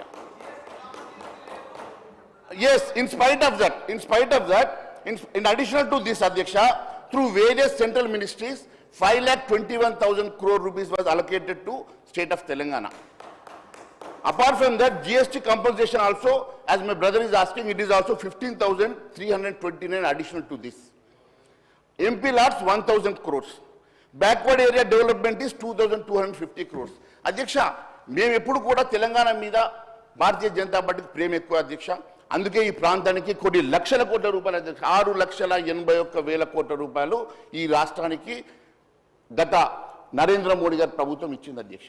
ఇప్పుడు కూడా మేము అదే మాదిరిగా నిధులు ఇస్తున్నాం అధ్యక్ష. నిధులు ఇవ్వడానికి మేము ఎప్పుడు వెనుకంజ వేయం అధ్యక్ష. కానీ ఒకటే అడుగుతున్నాం అధ్యక్ష, ఈ రకమైనటువంటి అప్పులు ఈ రాష్ట్ర ప్రయోజనాల్ని దెబ్బతీస్తాయి. భావి తరానికి ఇది మంచిది కాదు. రేపు భావి తరాలు ఈరోజు మన వైపు ఎంతో ఆశగా చూస్తున్నారు. ఈ రాష్ట్రం ఈ రకంగా అప్పుల కుప్పగా మారి రేపు ఈ రాష్ట్రం పూర్తిగా దివాలా తీసి శ్రీలంక లాగా మారితే ఇక్కడ ఉన్నటువంటి నెక్స్ట్ తరాలు ఈ రాష్ట్రం నుంచి వలసపోయేటువంటి పరిస్థితి, మహబూబ్ నగర్ నుంచి గతంలో ఇట్లా వలసలు పోతున్నారో అదే మాదిరిగా ఈ రాష్ట్రం నుంచి వలసలు పోయే ప్రమాదం రావద్దని మాత్రమే నేను కోరుకుంటున్నాను అధ్యక్ష. అంతకు మించి నాకు వేరే ఉద్దేశం లేదు అధ్యక్ష. థ్యాంక్ యూ అధ్యక్ష. ఓఎస్ సభ్యులు గౌరవ సభ్యులు Kunamneni Sambasivarao. Thank you sir. ఈ లెక్కలు, కోట్లు, వందల కోట్లు, వేల కోట్లు ఇవన్నీ అసెంబ్లీలో వింటూ ఉంటే మనంతా వేల కోట్లతో లక్షల కోట్లు నడుస్తున్నట్లు ఉంటుంది. మనం బజారుకి వెళితే, ఊళ్ళల్లోకి వెళితే, పేదవాడి దగ్గరికి వెళితే వాడికి ఏమి అర్థం కాదు.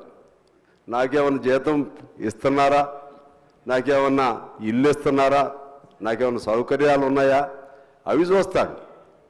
మరి ఇన్ని లక్షల కోట్లు అప్పు చేస్తే ఈ డబ్బులంతా ఎక్కడికి పోయినాయి, ఎవరి దగ్గరికి పోయినాయి, ఎవరి చేతుల్లో పోయినాయి? ఇది నీళ్లు అప్పుడు ఉన్నాయి, కరెంటు అప్పుడు ఉంది, అన్నీ ఉన్నాయి, అన్నీ ఉన్నాయి.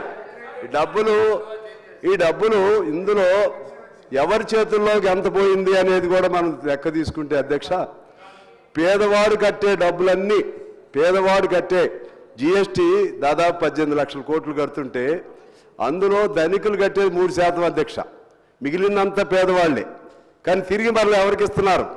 వాళ్ళకే దాదాపు 18 లక్షల కోట్లు ఎన్ఏపీలు, అంటే వాళ్ళకు ఇవ్వాల్సిన బకాయిలు రద్దు, పెద్ద పెద్ద వాళ్ళకి రాయితీలు, అదానీలు, అంబానీలు వాళ్ళకి రాయితీలు, ఈ డబ్బంతా లేకపోతే రియల్ ఎస్టేట్లు, ఈ డబ్బులన్నీ అడుపోతూ ఉంటే ఇవాళ రాజీవ్ గాంధీ ఓ మాట చెప్పారు అధ్యక్ష, ఖర్చు పెట్టేటువంటి, ఆయన వాస్తవంగా ఆనాడు చెప్పాడు, ఖర్చు పెట్టేటువంటి రూపాయలు పావలా కూడా న్యాయబద్ధంగా ఖర్చు అవ్వట్లేదని. అంత అవినీతిమయమైనటువంటి డబ్బులతో లెక్కలన్నీ కుప్పలు కుప్పలుగా కనపడతా ఉంటే ఇది దేశ ప్రజలకు కానీ రాష్ట్ర ప్రజలకు కానీ మంచి కాదు అనేది నేను ఒక కమ్యూనిస్టుగా స్పష్టంగా మీ దృష్టికి తీసుకొస్తున్నాను అధ్యక్ష. లెక్కలు చెప్తున్నారు, మీరెంత పెట్టారు, మేమెంత పెట్టాం, మీరెంత పెట్టారు, ఎవరెంత పెట్టారో మాకైతే ఎవరికి తెలియదు. మా 1,80,00,000 మంది చేతి పనులు చేసుకునే వాళ్ళు ఉన్నారు అధ్యక్ష. 1,80,00,000. 1,000 రూపాయల జీతంతో ఉండేవాళ్ళు ఉన్నారు, 7,000 రూపాయల జీతంతో ఉండేవాళ్ళు ఉన్నారు, 13,000 రూపాయల జీతంతో ఉండేవాళ్ళు అవుట్ సోర్సింగ్ పేరుతో ఇక్కడ పనిచేస్తున్నారు, సెక్రటేరియట్లు పనిచేస్తున్నారు. వాళ్ళ గురించి ఎప్పుడన్నా ఆలోచన చేసామా? ఈ డబ్బులు ఏమన్నా వాళ్ళకేమన్నా పెట్టామా? వాళ్ళకి మనం పెట్టకపోగా వాళ్ళ రక్తంతో ప్రతి పేదవాడు కట్టే ప్రతి పైసా కూడా జిఎస్టీ పేరుతో పోతుంది అధ్యక్ష. ప్రతి పేదవాడు, రిక్షా దొక్కేవాడు కొన్న బట్టల ద్వారా కట్టే పన్నులు కూడా జిఎస్టీ పేరుతో పోతాయి.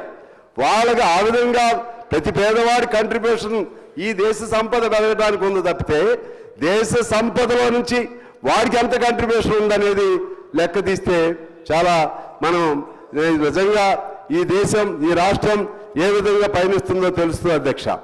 ఇంకా నాకు ఇప్పుడే కొంత క్లారిటీ తీసుకున్నా. Actually I'm very poor regarding this mathematics, అయినా కూడా నాకు అర్థం కావట్లేదు. ఎందువల్లంటే హరీష్ రావు గారు చెప్పే లెక్క, అలాగే భట్టి గారు చెప్పే లెక్క, ఈ రెండు లెక్కల్లో ఎక్కడో ఏదో క్లాష్ కనపడతా ఉంది నాకు. హరీష్ రావు గారు ఏం చెప్తున్నారు? మేము చేసిన అప్పుల్లో వారు చెప్పింది ఆంధ్రప్రదేశ్ అప్పు ఓకే, అందులో తప్పేం లేదు వేశారు. అంటే అప్పుడు నుంచి మొత్తం కలిపి చెప్తారు ఎవరైనా. ఇప్పుడు ఇప్పుడు భారతదేశంలో కూడా అప్పుడు 55 లక్షల కోట్లు ఉంది మోడీ గారు వచ్చినప్పుడు, ఇప్పుడు 1,55,000 కోట్లు ఈ దేశానికి అప్పు ఉందని చెప్తున్నాం. అట్లా మీరు చెప్పుకోండి, మేము ఇంతే చేసామని చెప్పండి. ఇక్కడ నా పాయింట్ ఏంటంటే, మీరు ఏమంటున్నారంటే మీరు నేరుగా చేసిన అప్పులు 3,89,000 చిల్లరా. ఆఫ్ కోర్స్ ఎస్పీవి కార్పొరేషన్లు గ్యారెంటీ ఇచ్చి ప్రభుత్వమే చెల్లించేవి 1,27,000 కోట్లు చిల్లరా. ప్రభుత్వ గ్యారెంటీతో కార్పొరేషన్ తీసుకున్న రుణాలు కార్పొరేషన్లే చెల్లించేవి 95,000 చిల్లరా. గ్యారెంటీ లేకుండా వివిధ కార్పొరేషన్ తీసుకున్న రుణాలు 59,414. సో ఇంత మేరకు నో డిస్ప్యూట్స్ అధ్యక్ష, నో డిస్ప్యూట్. మొత్తం కలిపి 6,71,557కి వారు కూడా అంగీకరిస్తున్నారు. అయితే మేము డైరెక్ట్ చేయలేదు అంటున్నారు. ఇప్పుడు వీరిని ఏమంటున్నారు? వీరిని మీరు 1,27,000 1,20,000 ఎట్లా అప్పు చేశారని వీరిని మా మిత్రులు ప్రశ్నిస్తున్నారు. దీనిలో కూడా ఒక లాజిక్ ఉంది అధ్యక్ష. అదే నేను ఇప్పుడే క్లారిటీ తీసుకున్నా. దీనిలో ఎఫ్ఆర్ఎం పరిధిలో వచ్చేది 52,118. Government guarantee loan to be paid by government 2,823. ఇక్కడ ఉంది అధ్యక్ష, government guarantee loan paid by SPB 40,203. అంటే అది మరి మీకు ఎట్లా సంబంధం లేదో వీరికి కూడా సంబంధం లేదు కదా. మీరేమో అవి తీసేసి లెక్కేస్తున్నారు. మరి మీరు కూడా ఇవి తీసేసి వీరికి లెక్కేయండి. అదేవిధంగా నాన్ గవర్నమెంట్ ఫీజు 11,103 అధ్యక్ష. మరి ఇవి ఎట్లా కలుపుతున్నారు? ఈ 50,000 కోట్లు వీళ్ళకి ఎట్లా కలుపుతున్నారు? మరి భట్టి గారు మరి ఏదో దేశంలో ఉన్నారేమో నాకు తెలియదు. దీనికి క్లారిటీ కావాలి. ఇది వాస్తవమా కాదా కావాలి, తెలుసుకోవాలి. ఈ విధంగా మీరు చేస్తేనేమో దొరతనం, ఇంకోటి చేస్తేనేమో దొంగతనం. నేనేం మీ మీద ద్వేషంతో కాదు, నాకు లెక్కల కోసం నేను ఉన్న లెక్కలను క్లారిఫై చేస్తున్నాను అధ్యక్ష. నేనేమి మిస్లీడ్ చేయట్లేదు. ఉన్న వాస్తవాన్ని నేను మీ దృష్టికి తీసుకొస్తున్నాను అధ్యక్ష. నేనేమి మీరు చేయండి, తర్వాత సరి చేయండి, ఏం పర్లేదు. నేను తప్పు చేయను. నేను గవర్నమెంట్ కాపీ తెప్పించాను. నేను కూడా గవర్నమెంట్ కాపీ తెప్పించాను సార్ అధ్యక్ష. Okay sir. అలాగే ఇక్కడ వారు ఇంకేమని చెప్పారంటే ఈ సంవత్సరం 1,27,000 అప్పు 5 ఏళ్లకు కూడా ముందే ఊహించి చెప్తున్నారు అధ్యక్ష. 5 ఏళ్లకు కూడా మొత్తం కలిపి ఇంత అప్పు అవుతుంది అరే ఈ సంవత్సరం చెప్పకుండా 5 ఏళ్ళది కూడా వీళ్ళు ముందే చెప్తుంటే నాకేమి వాళ్ళ స్నేహ పార్టీ అని కాదు నేను చెప్పేది. నేను లాజిక్గా ఆలోచన చేసి నేను మాట్లాడాలన్నప్పుడు 100 సార్లు లాజిక్గా ఆలోచన చేసి చెప్తాను అధ్యక్ష. అది ఎలా కరెక్టు? వచ్చేది చేస్తారో చేయరో అట్లయితే ఎవరికి తెలుస్తుంది? దీనికి సంబంధించి ఎఫ్ఆర్ఎంబికి సంబంధించి పరిధిలో లోపలే తీసుకోవచ్చాము. ఇంకెంత ఉందో నేను తెలుసుకోలేదు. ఇంకెంత అవకాశం తీసుకునే అప్పు చేసుకునే అవకాశం ఉందో నేను ఇంకా తెలుసుకోలేదు. తెలుసుకోకుండా చెప్పకూడదు. కానీ అన్ని కలేసి అసలు దీన్ని సీతక్క గారు చెప్పింది కరెక్ట్. అసలు వాస్తవం ఏంటి? సరే మీరు చేసినా పాతది చేసినా ఇంకోళ్ళు చేసినా అప్పు అయితే ఉంది కదా, అప్పు ఎవరు తీర్చాలి? అప్పు తీర్చాలా లేదా? ఎగ్గొడతారా? ఇది గవర్నెన్స్ కంటిన్యూస్ ప్రాసెస్. ఎగ్గొట్టలేరు కదా. మనమే గొడవ చేస్తున్నాం ఫీజు బకాయిలు ఇవ్వాలని, మనమే గొడవ చేస్తున్నాం కాంట్రాక్ట్ బిల్లులు చెల్లించాలని. దాదాపు 60,000 కోట్లు ఉన్నాయి. అవి ఇప్పుడైతే లెక్క 40,000 కోట్లు అని చెప్తున్నారు. అవి ఎవరు తీర్చాలి? అవి ఎవరు కట్టాలి అధ్యక్ష? అదేవిధంగా ఇంకా వాళ్ళు కొన్ని వాగ్దానాలు ఉన్నాయి. అదేవిధంగా చేయాల్సిన ఆన్గోయింగ్ స్కీమ్స్ ఉన్నాయి. మరి ఇవన్నీ కావాలి కదా. ఇవన్నీ కావాలంటే ఎక్కడ లూటీ చేసి తీసుకురావాలా? ఎక్కడ లూటీ చేసి తీసుకురావాలి? ఏ బ్యాంకులు లూటీ చేసి తీసుకురావాలి? పోనీ కేంద్ర ప్రభుత్వం ఏమన్నా ఇస్తుందా? కేంద్ర ప్రభుత్వం ఇస్తుందా? మనం కట్టే డబ్బుల్లో రూపాయి మనం డబ్బులు కడుతుంటే కేవలం 40 పైసలు మాత్రమే మనకి ఇస్తా ఉన్నారు. 15th ఫైనాన్స్ కమిషన్ వాళ్ళు సిఫార్సు చేశారు కనీసం 40% జీఎస్టీలో ఇవ్వమని. వాళ్ళు ఇప్పుడు కూడా 24-20% ఇస్తున్నారు. మొత్తం సౌత్ స్టేట్స్ అన్ని ఇచ్చే డబ్బులన్నీ ఎటువైటుగా పోతా ఉన్నాయి. మరి అక్కడంతా ఇద్దరం కలిసి అక్కడ ఫైట్ చేద్దాం. డబ్బులన్నీ అక్కడ ఉన్నాయి, అక్కడ తీసుకొద్దాం. అక్కడ తీసుకొచ్చి మీరున్నప్పుడు కూడా నేను సపోర్ట్ కూడా మాట్లాడాను. భగీరథకి ఇవ్వాల్సిన బాకీ ఎంత, నీతి ఆయోగ్ చేసిన సిఫార్సు ఎంత, మొత్తం ఎంతెంత డబ్బులు మనకి కేంద్రం ఇవ్వాల్సి ఇవ్వలేదు. అదేవిధంగా విభజన హామీలు ఎన్ని అమలు చేయలేదు, దాని ప్రకారం మనకి ఎంత రావాలి, ఇవన్నీ కూడా అప్పుడు కూడా నేను మాట్లాడాను, ఇప్పుడు కూడా నేను మాట్లాడుతున్నాను అధ్యక్ష. ఆ విధంగా ఇలా మనం చూసుకుంటా పోతే మనం డబ్బులన్నీ ఒక చోట ఉన్నాయి. మనం ఘర్షణ పడితే ఏ ఉపయోగం? సరే ఓకే, మీరు ఏం చేశారు, మంచి చేశారా చెడు చేశారా దాని జోలికి నేను పోను అధ్యక్ష. కానీ వాస్తవంగా ఇందులో ఎంత మేరకు పేదవాడికి మేలు జరిగింది నా పాయింట్ అది. ఎంత మేరకు పర్మనెంట్ ఉద్యోగాలు వచ్చినాయి నా పాయింట్ అది. మా సింగరేణిలో ఇంతకుముందు 1,00,000 మందికి పైగా పర్మనెంట్ ఉంటే ఇవాళ 30,000 మందికి దిగిపోయారు అధ్యక్ష. అది వీరా వారా నేను అన్ను. అదేవిధంగా అవుట్ సోర్సింగ్ అదేవిధంగా మినిమం ఏజ్ లేని వాళ్ళు 1,80,00,000 ఈ రాష్ట్రంలో ఉన్నారు. వాళ్ళు మనుషులు కదా, వాళ్ళని ఎలా బతికించాలనే ఆలోచన మనకు ఉండాలి కదా. 10 ఏళ్లలో హైదరాబాద్లో పాత ప్రభుత్వం వారు అమ్మిన ఆస్తులు ఎంత ఉన్నాయి అవి కూడా లెక్క తీయాలి. వారు అమ్మారు, వీరమ్మారు, వీరు ఇంకా అమ్మారో లేదో నాకు తెలియదు. దాని మీద తాకట్టు అని పేరు పెట్టుకుంటే అయిపోయేది, మళ్ళీ వెనక్కి సరిపోయేది. అది ఒక పేరు పెట్టలేదు అంతే. అయినా అది గవర్నమెంట్ చేంజ్ అది. అందువల్ల నేను అడిగేది ఏంటంటే అధ్యక్ష, ఇవాళ అప్పులు అనేది తప్పనిసరిగా చేయాల్సిన అవసరం వచ్చింది. అప్పులు చేయకుండా ఎంతకాలం మభ్య పెడతారు, ఎంతకాలం బకాయిలు తీర్చకుండా ఉంటారు, ఇది తేల్చాల్సిన అవసరం ఉంది. అప్పులు చేయకుండా స్కీములు ఎట్లా నడుపుతారు, ఇది తేల్చాల్సిన అవసరం ఉంది. నేనైతే క్లియర్గా నేను చెప్తున్నాను, అప్పు స్పష్టంగా చేయండి. అది ఎఫ్ఆర్బిఎం పరిధిలోకి వస్తుందా, లేకపోతే ఇంకా అదనంగా చేసే స్కోప్ ఉందా? ఎందుకంటే కేంద్రం చేస్తుంది, అన్ని రాష్ట్రాలు చేస్తున్నాయి. అప్పులు చేసి ముందు ఈ బకాయిలు తీర్చండి, ఈ బకాయిలు తీర్చి ఫ్రీగా ఉండండి. అదేవిధంగా మినిమం వేజ్ ఇవ్వడానికి ఎంత అవసరం అప్పు ఉంటుందో అంత ఇవ్వండి, అంత అప్పు చేయండి. నేను క్లియర్గా చెప్తా ఉన్నాను. ఆ విధంగా అప్పు చేస్తే తర్వాత మీరు జాగ్రత్తగా నీతిపరంగా పరిపాలన చేయండి. అవినీతికి పాల్పడాల్సినటువంటి అవసరం లేదు. ఆ విధమైనటువంటి పద్ధతుల్లో ఈ రాష్ట్రానికి మంచి పేరు వస్తుంది తప్పితే ఇలా ఎప్పుడు అసలు సమస్య ఎక్కడికో పోయింది అధ్యక్ష. అసలు సమస్య ఏంటి, ఇప్పుడు జరుగుతుంది ఏంటి? ఈ అప్పుల పేరుతో సమస్య అంత పోతుందా? అసలు అప్పులు అభివృద్ధి ఏం జరిగింది, ఇంకేం చేయాలి, ఆ సవాలు ఉండాలి. ఇంత అప్పు చేసావు నువ్వు, నేను ఎంత చేశాను, ఈ అప్పులన్నీ సామాన్యుడికి ఎవరికి పట్టవు అధ్యక్ష. అదేవిధంగా దీనికి సంబంధించి నేను ఇంకా ఒక మాట మీకు చెప్పాలి అధ్యక్ష. ఇవాళ ఒక ఆర్థిక ఎక్స్పర్ట్స్ అందరూ కూడా చెప్తా ఉన్నారు, పేదవాడి చేతుల్లో డబ్బులు రావాలి.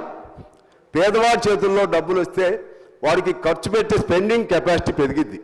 స్పెండింగ్ కెపాసిటీ పెరిగితే మళ్ళీ సైక్లింగ్ మళ్ళీ తిరిగి ప్రభుత్వానికి వస్తుంది. ఇవాళ పేదవాడి చేతుల్లో పోవట్లేదు. మనం ఎంత అప్పు చేసినా ఈ అప్పు అంతా అసమానతలు పెరిగిపోయాయి.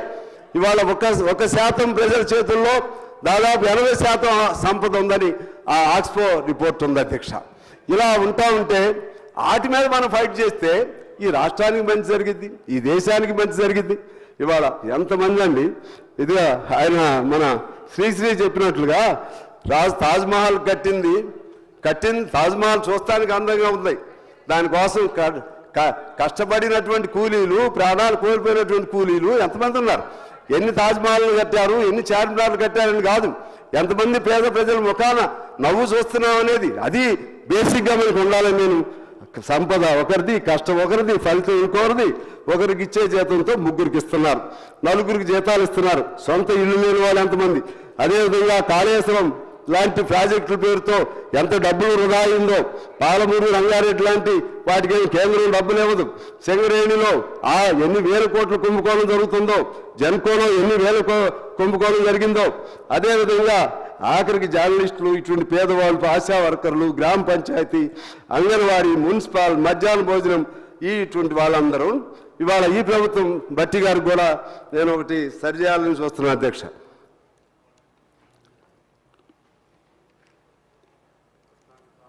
బట్టి గారు ప్రతి ఒక్కరికి నెలకి ఫస్ట్ జీతం ఇస్తామంటున్నారు.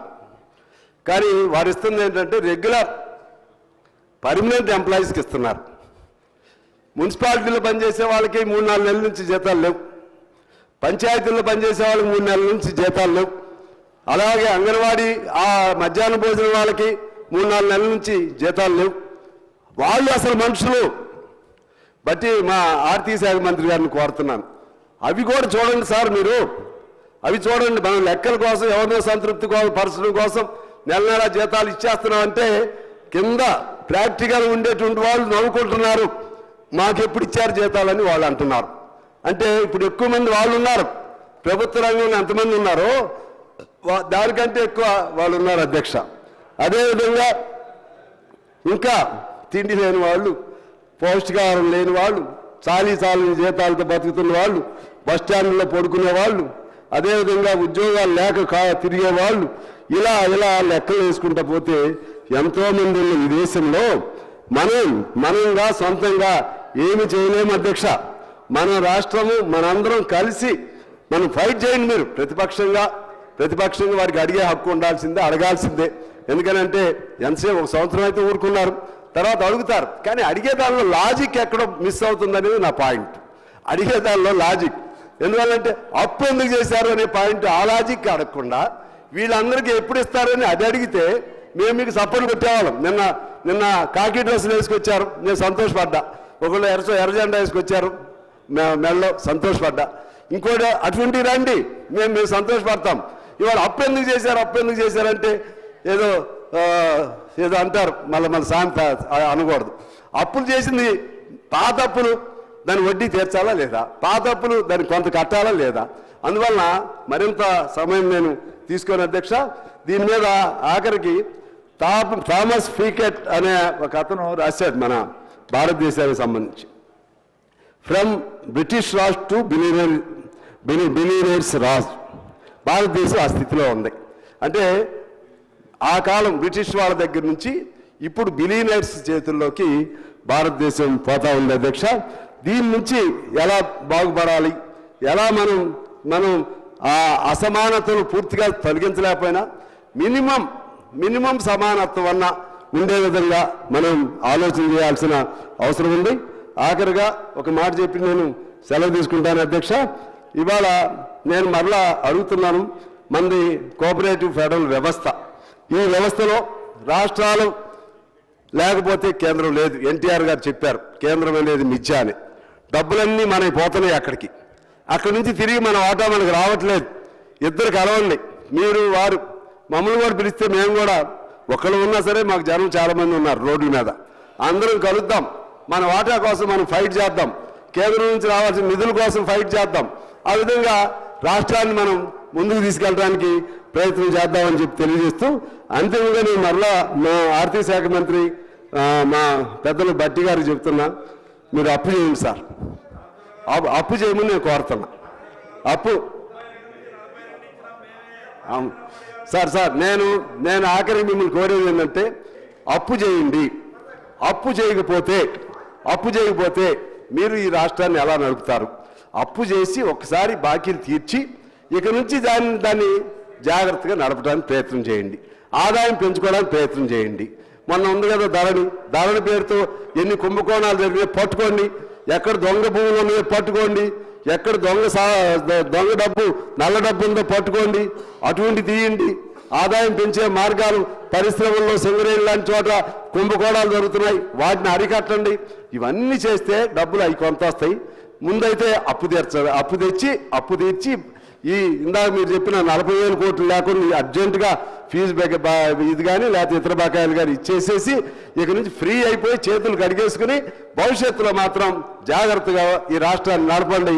మేమందరం మీకు పూర్తి స్థాయి మద్దతు ఇస్తామని చెప్పి మనం చేస్తూ నేను అధ్యక్షుల వారికి నమస్కారం తెలియజేస్తూ సెలవు తీసుకున్నాను. గౌరవ సభ్యులు రాజగోపాల్ రెడ్డి గారు. అధ్యక్ష, ధన్యవాదాలు అధ్యక్ష, మాట్లాడే అవకాశం ఇచ్చినందుకు. అధ్యక్ష, నాకు ఇంతకుముందు మధ్యలో కూడా నేను ఒకసారి మాట్లాడే అవకాశం కూడా ఇచ్చింది అధ్యక్ష. మా సభ్యులు సీనియర్లు అందరూ కూడా స్లో అండ్ స్టడీ అంటుండ్రు. ఎప్పుడు కూడా ఆవేశం పనికిరాదు నాకు తెలుసు. మధ్యలో అది కూడా అవసరం అధ్యక్ష. కొన్నిసార్లు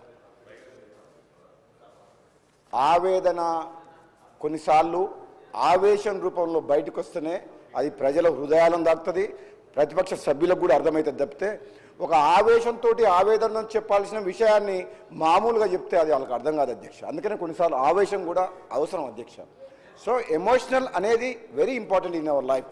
ఎమోషన్స్, ఆ ఎమోషన్స్ తోటే మన ఫ్యామిలీ లైఫ్, ఆ ఎమోషనల్ బాండింగ్ తోటే కుటుంబము, అదే ఎమోషనల్ ప్రజలతో ఉన్న బాండింగ్ తోటే మనం అధికారం, ఆ ప్రేమ నమ్మకంతో మనకు ప్రజలు అధికారం ఇస్తారు. కాబట్టి emotions is also very important in our life అధ్యక్ష.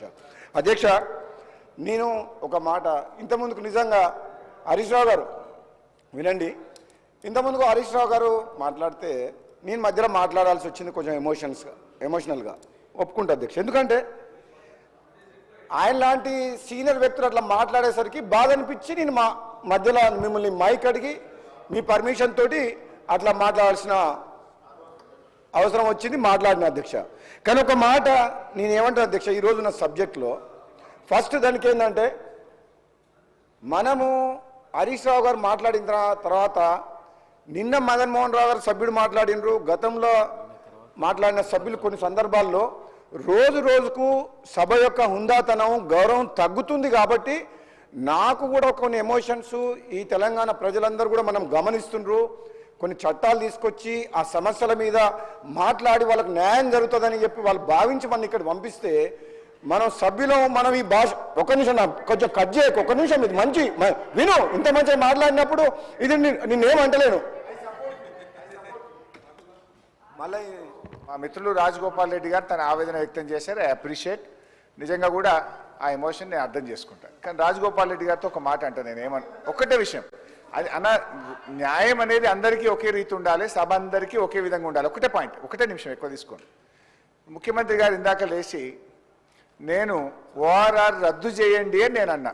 ముఖ్యమంత్రి గారు లేచి ఏమన్నాడు, హరీష్ రావు గారు ఎంక్వైరీ చేయమన్నాడు అన్నాడు. నేను అనని మాటను అని ప్రెస్ రిలీజ్ ముఖ్యమంత్రి కార్యాలయంకి కూడా హరీష్ రావు డిమాండ్ మేరకు వేస్తున్నా అని సభను ఈ రాష్ట్రాన్ని తప్పుదో పట్టించడం అది కూడా తప్పే కదా. You rectify that. అంటే నేను అనేది సభలో మాట్లాడేటప్పుడు హుందాతనము, మర్యాదలు, సాంప్రదాయాలు అందరికీ ఈక్వల్గా ఉండాలి.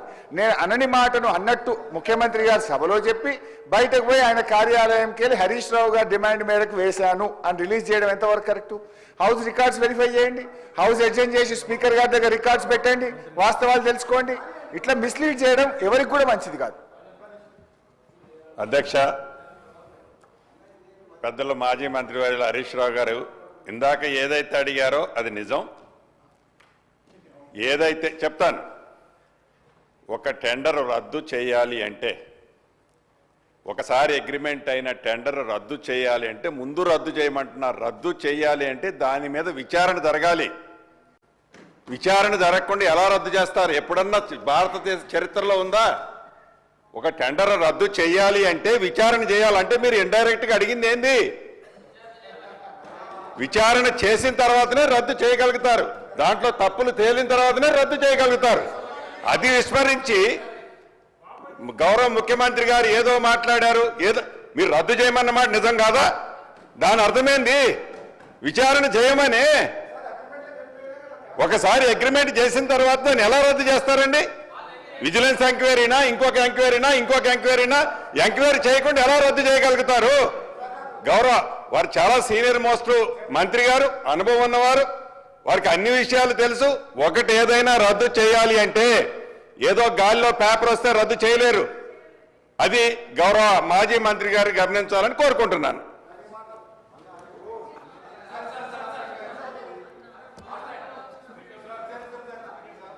పొంగులేటి గారు ఆ రోజు కాంగ్రెస్ పార్టీ ప్రతిపక్షంలో ఉన్నప్పుడు మేము అధికారంలో రాగానే ఈ టెండర్లు రద్దు చేస్తాము అని అది ప్రకటించింది మీరు, నంబర్ 1.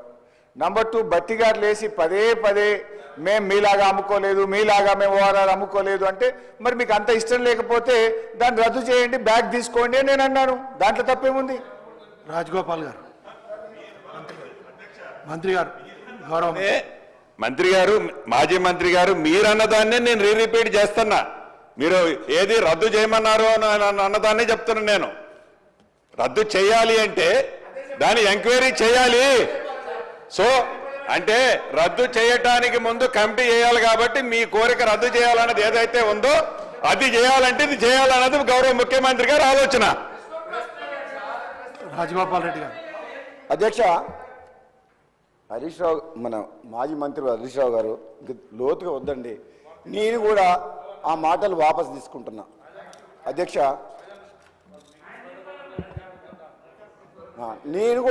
నేను అనలేదు, కానీ పక్క సభ్యులు ఎవరో అన్నారని చెప్పి ఆ మాటను తనే ఉచ్చరించి ఆన్ ద రికార్డ్ మైక్లో ఆ వర్డ్ యూజ్ చేసినందుకు నాకు బాధ అనిపించి మాట్లాడిన సభ్యులు కూడా తరఫున కూడా నేను ఆ మాట అనడం తప్పే. నేను ఆ మాటను ఉచ్చరించడం కూడా, నేను వాళ్ళని తిట్టలే, ఆ మాట నేను మైక్లో ఉచ్చరించడం కూడా తప్పే. కాబట్టి ఆ మాటలు వెనక్కి తీసుకుంటున్నా. ఎందుకంటే అధ్యక్ష, ఇంకా 4 ఏళ్ల ప్రభుత్వం ఉంది. 1 సంవత్సరం అయిపోయింది, 4 సంవత్సరాలు ఉన్నది, ఇంకా 1 సంవత్సరం అయింది. సినిమా అంటే ఓన్లీ ట్రైలరే. ఇప్పుడే ఇంకా 4 ఏళ్ళు ప్రజలు ఎన్నుకున్న ప్రభుత్వం. మీరు 10 ఏళ్ళ అవకాశం ఇచ్చినప్పుడు మిమ్మల్ని 10 ఏళ్ళు భరించినాం. అక్బరుద్దీన్ భాయ్ సాబ్ आप है इधर, मैं आपको एक रिक्वेस्ट कर रहा हूं. हम 10 साल వాళ్ళని భరించినాం. వాళ్ళు ఎన్ని చెప్పినా విన్నాం. మా ప్రజాస్వామ్యాన్ని కుంది చేసే విధంగా మా ప్రతిపక్షం లేకుండా చేసినా మేము 6 సభ్యులు మా బట్టి గారి నాయకత్వంలో అవమానాలు భరించి కూడా అక్కడ కూర్చొని తెలంగాణ ప్రజల కోసం అని చెప్పి భరించుకున్నాం. ఆ రోజు మా పదవి తీసుకున్నా, కానీ పోరాటం చేసినాం, ప్రజల గొంతు వినిపించినాం. కానీ 10 ఏళ్ళు అధికారాన్ని అనుభవించి వాళ్లకు ఇచ్చిన మాటలు ఆశలు చూపించి మోసం చేసి ఆఖరికి సర్పంచ్లకు కూడా బిల్లులు ఎగ్గొట్టి రాష్ట్రాన్ని అప్లపాలు చేసిన తర్వాత మాకు తెలంగాణ ఇచ్చిన కాంగ్రెస్ పార్టీని ప్రజలు ఆశీర్వదించి మేము ఇక్కడికి వచ్చి 1 సంవత్సరం కూడా కాలేదు. ఇంత హంగామా చేస్తున్నారంటే అధ్యక్ష, వాళ్ళ హరీష్ రావు గారు ఆ భాష మాట్లాడొద్దు. రోజు ఒక డ్రెస్ వేసుకొని నిరసన చెప్తున్నారు. ఏం మునిగిపోయింది అధ్యక్ష? మేమన్నా స్కామ్స్లు ఉన్నామా? మేము మంచి పనులు చేస్తున్నాము. ఆగం చేసిన తెలంగాణని ఆర్థిక మంత్రి మా బట్టి గారి నాయకత్వంలో, ముఖ్యమంత్రి గారి నాయకత్వంలో గాడిలో పెడుతున్నాం. మేము అప్పులు చేస్తామని హరీష్ రావు గారు అంటుండ్రు. మీరు 4 ఏళ్ళని ఇంకెన్ని అప్పులు చేస్తారు అంటుండ్రు. మేము అప్పులు మీలాగా అనవసరంగా ప్రాజెక్టుల పేరు మీద అనవసరంగా Yadadri power plant, Kaleshwaram project, కాంట్రాక్టర్ల కోసం, కమిషన్ల కోసం మేము అప్పు చేయము. మేము ఎందుకు అప్పు చేస్తాం అధ్యక్ష? ఈ సంవత్సరం బట్టి గారు పదే బట్టి విక్రమార్క గారు మీకు 100 టైమ్స్ చెప్పారు అధ్యక్ష. మళ్ళీ చెప్తున్నాం, మీరు చేసిన అప్పులకు మిత్తి కట్టాలి, అసలు కట్టాలి. అసంపూర్తిగా ఉన్న ప్రాజెక్టులని కంప్లీట్ చేయాలి. మీరు బడి పిల్లలను గాలికి వదిలేసిండ్రు. విద్య వైద్య విషయంలో పేదలను గాలికి వదిలేసిండ్రు. వాళ్ళందరికీ ఇప్పుడు మేము బడులు కట్టాలి, హాస్పిటల్స్ కట్టాలి, వాళ్ళకి మీరు సేవ చేయాలి, మంచి పనులు చేయాలి. దానికోసం అప్పు చేస్తాం. కానీ కాంట్రాక్టర్ల కోసం, కమిషన్ల కోసం అనాలోచితంగా అవసరం లేకుండా ఈ కాంగ్రెస్ పార్టీ ప్రభుత్వం అప్పు చేయదు. ఇది జాతీయ పార్టీ, తెలంగాణ ఇచ్చిన పార్టీ. ఒక వ్యక్తి అనుకుంటే నిర్ణయం తీసుకొని ఏది పడితే ప్రాజెక్టు, యాదాద్రి పవర్ ప్లాంట్ వద్దు అన్నా, తక్కువ ధరకే కరెంటు దొరుకుతుంది అన్నా, ఎక్కువ ధరకు మిత్తికి ఇంట్రెస్ట్ తీసుకొచ్చి 40,000 కోట్ల ప్రాజెక్టు కడితే ఈరోజు 9 రూపాయలు 8 రూపాయలు యూనిట్కి పడుతుంది. బయట మార్కెట్లో తక్కువ దొరుకుతుంది. అసలు కాళేశ్వరం ప్రాజెక్టు చాలా కాస్ట్లీ వాటర్. అది కాస్ట్లీ వాటర్. ఇంత ప్రపంచంలో కాస్ట్లీ వాటర్ ఏదంటే పిరమైన నీళ్ళు ఏదంటే కాళేశ్వరం నీళ్ళు. అనవసరంగా 3 లిఫ్ట్లు పెట్టి గ్రావిటీ ద్వారా వచ్చే తుమ్మినట్టుని కాదని 3 లిఫ్ట్లు పెట్టి కూలిపోయే ప్రాజెక్టు కట్టి అప్పు చేసిండు. మరి అప్పుల కుప్ప చేసిన రాష్ట్రాన్ని బాగుపరుస్తున్నాం. మళ్ళా చెప్తున్నా అంటే కితనే బార్ బోల్తే అంటాడు అక్బర్ భాయ్. हमारे को दुख है भाई, हम तेलंगाना हैदराबाद स्टेट के साथ तेलंगाना क्यों दिया बोले तो ये रिच स्टेट है, అప్పు करने का जरूरत ये स्टेट को नहीं है. మేమే 10 రాష్ట్రాలకు అప్పు చేయాల్సిన పరిస్థితిలో ఉండాల్సిన రాష్ట్రాన్ని వీళ్ళు చేసిన తప్పుల వల్ల అప్పుల పాలైంది. ఆ బాధ మాకుంది. కాబట్టి ఎన్నిసార్లు వాళ్ళు మాకు అడ్డంకులు సృష్టించినా అన్నిసార్లు ప్రజలకు ఈ సభ ద్వారా, మీ ద్వారా తెలంగాణ ప్రజలకు చెప్పాల్సిన బాధ్యత మా మీద ఉంది. కాబట్టి మేము మళ్ళీ పెడుతున్నాం ఇదే చర్చ. మీరెప్పుడు ఎన్నిసార్లు అడ్డంకులు సృష్టించినా తెలంగాణ ప్రజలకు నిజాలు, నగ్న సత్యాలు, మీరు చేసిన నిర్వాహకం గురించి చెప్పాల్సిన బాధ్యత మా మీద ఉంది. దాంతోపాటు దాన్ని గాడిలో పెట్టాల్సిన బాధ్యత కూడా ఈ ప్రభుత్వం మీద ఉన్నది. ఈరోజు బట్టి గారి నాయకత్వంలో ఈరోజు ప్రతి పని అధ్యక్ష అనవసరంగా ఉత్తమ్ కుమార్ రెడ్డి గారు చెప్పారు, ప్రాజెక్టులు ప్రయారిటీ తీసుకుంటాము, ఇమీడియట్గా సాగులోకి వచ్చే పనులే చేస్తాము అని చెప్పిండు. అంటే అది మంచి పనే కదా. వీళ్ళు కడితే బలమూరు రంగారెడ్డి కట్టిండ్రు, అప్పు తెచ్చిన పైసలు, దానికి ఇంతవరకు ఎన్జీటీ క్లియరెన్స్ లేదు, సెంట్రల్ వాటర్ కమిషన్ లేదు, ఏమి అప్రూవల్ లేకుండా కేవలం రాజకీయ ప్రయోజనాల కోసం ప్రాజెక్ట్ స్టార్ట్ చేసిండ్రు. మా డిండి లిఫ్ట్ ఇరిగేషన్ స్కీము, దేవరకొండ మున్గోడుకు నీళ్ళు రావాలంటే హెడ్ వర్క్ స్టార్ట్ చేయాలి, పైన టనల్ ఎక్కడికి వెళ్ళి దేవాలో డిసైడ్ చేయలే. కానీ ఇక్కడ రిజర్వాయర్ల పేరు మీద 5,000 కోట్ల రూపాయలు మిత్తికి తీసుకొచ్చిన పైసలు ఖర్చు పెట్టిండ్రు.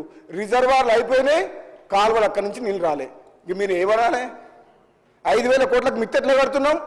5,000 20,000 కోట్లు అయినది అధ్యక్ష. మామూలుగానైతే నేను చదువుకున్న వ్యక్తిని, అంతకుముందుకు నాకు ఎక్స్పీరియన్స్ తోటి ఈ ఇరిగేషన్ ప్రాజెక్టులు కానీ రోడ్లు కానీ కరెంట్ విషయంలో ఎక్స్పీరియన్స్ ఉంది. నీ 2018లో ఎమ్మెల్యే ఉన్నప్పుడు మా సభ్యులను తీసుకుపోయారు.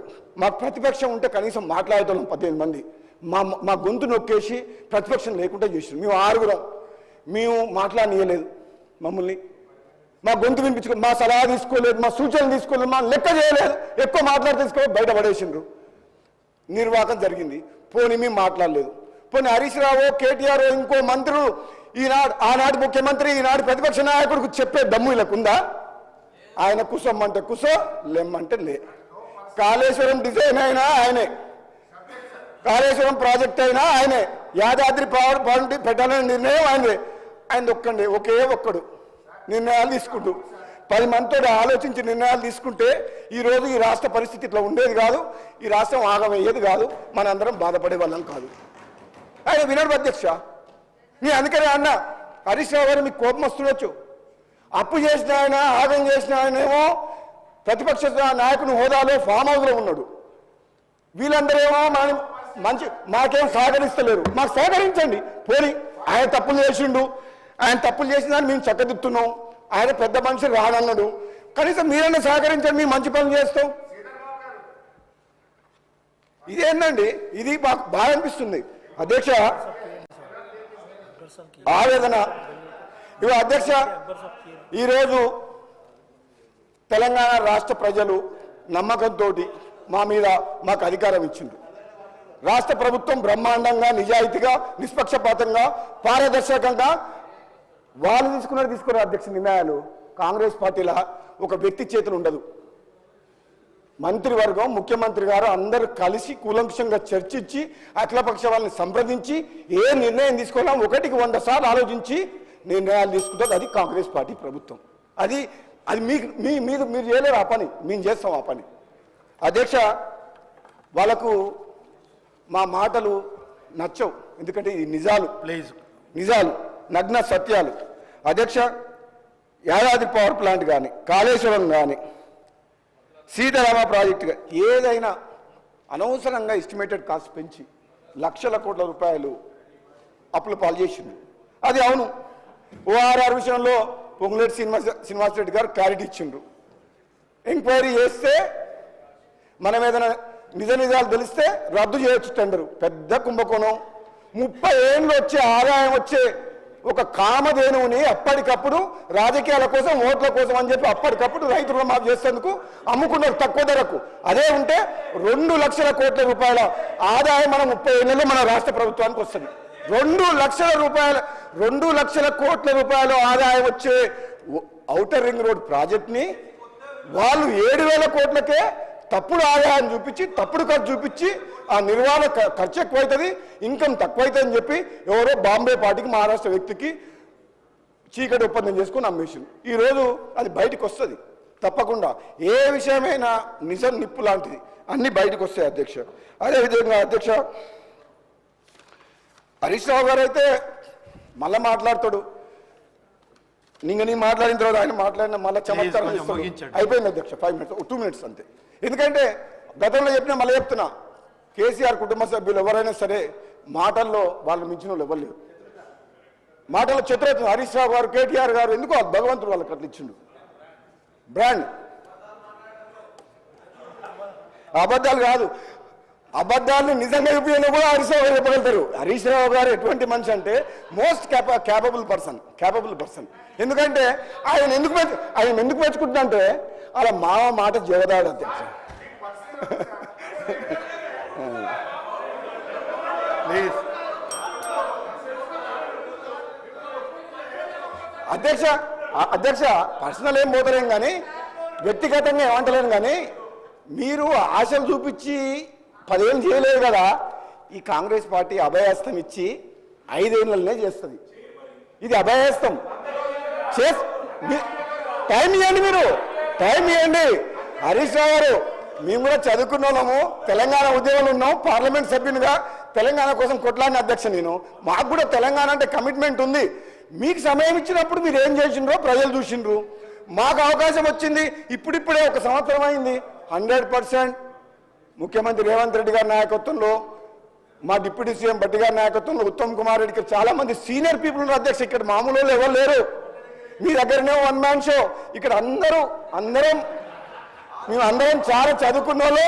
మా మాట భట్టి గారి దగ్గర పోయి మాట్లాడుకునే స్వేచ్ఛ మాకుంది. మా ముఖ్యమంత్రి గారు ఏదైనా నిర్ణయం తీసుకుంటే అట్లా కాదు ఇట్లా అని చెప్పి విద్య విషయంలో, వైద్య విషయంలో, రోడ్ల విషయంలో ఇప్పుడే పోయి ముఖ్యమంత్రి గారిని కలిసి వచ్చిన. ఈ పంచాయతీరాజ్ రోడ్లు గతంలో అప్పుడు ఊర్లకు అధ్యక్ష మనకు బస్సులు ఉండేవి కావు, లారీలు, కార్లు ఉండేవి కావు. 3.75 మీటర్సే ఉండాలి విడుతు పంచాయతీరాజ్ విలేజ్ రోడ్లు, లింక్ రోడ్లు. ముఖ్యమంత్రి గారు చెప్పి కనీసం మినిమం 7 మీటర్స్ ఉండాలి. ఎందుకంటే ఇప్పుడు బస్సులు నడుస్తున్నాయి, ట్రాక్టర్లు నడుస్తున్నాయి, అందరూ ఊళ్ళలో కార్లు కొనుక్కుంటారు. రోడ్ విడుతు చేయాలంటే వెంటనే ఒప్పుకొని రాష్ట్ర వ్యాప్తంగా మొత్తం minimum 7 meters road Panchayati Raj road చేద్దామని చెప్పిండు. నేను పోయి చెప్పొచ్చిన. నాకు అంతమందికి ఉన్న ఎక్స్పీరియన్స్ ఫీల్డ్ నుంచి వచ్చినా కాబట్టి ముఖ్యమంత్రి గారు చెప్తే వెంటనే ఒప్పుకున్నా. అంటే ఈ ప్రభుత్వంలో, కాంగ్రెస్ పార్టీ ప్రభుత్వంలో ముఖ్యమంత్రి గారి దగ్గర పోయి సలహాలు, సూచనలు ఇచ్చే స్వేచ్ఛ ఈ కాంగ్రెస్ పార్టీ సభ్యులకు, ప్రతి పౌరునికి, ప్రతిపక్ష పార్టీలకు ఉన్నది. కానీ మీ దగ్గర లేకుండే. నేను 3.5 ఏళ్ళు ఎమ్మెల్యేకుంటే నాకు ఒక్కసారి అపాయింట్మెంట్ చేయలేదు అధ్యక్ష సీఎం. ఎంత బాధాకరం. ఇంకో విషయం చెప్తా అధ్యక్ష, ఇంకొక మాట.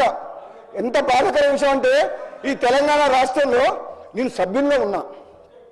పోలీసులను పెట్టి బలవంతంగా మా ప్రాజెక్టు కడుతున్నారు.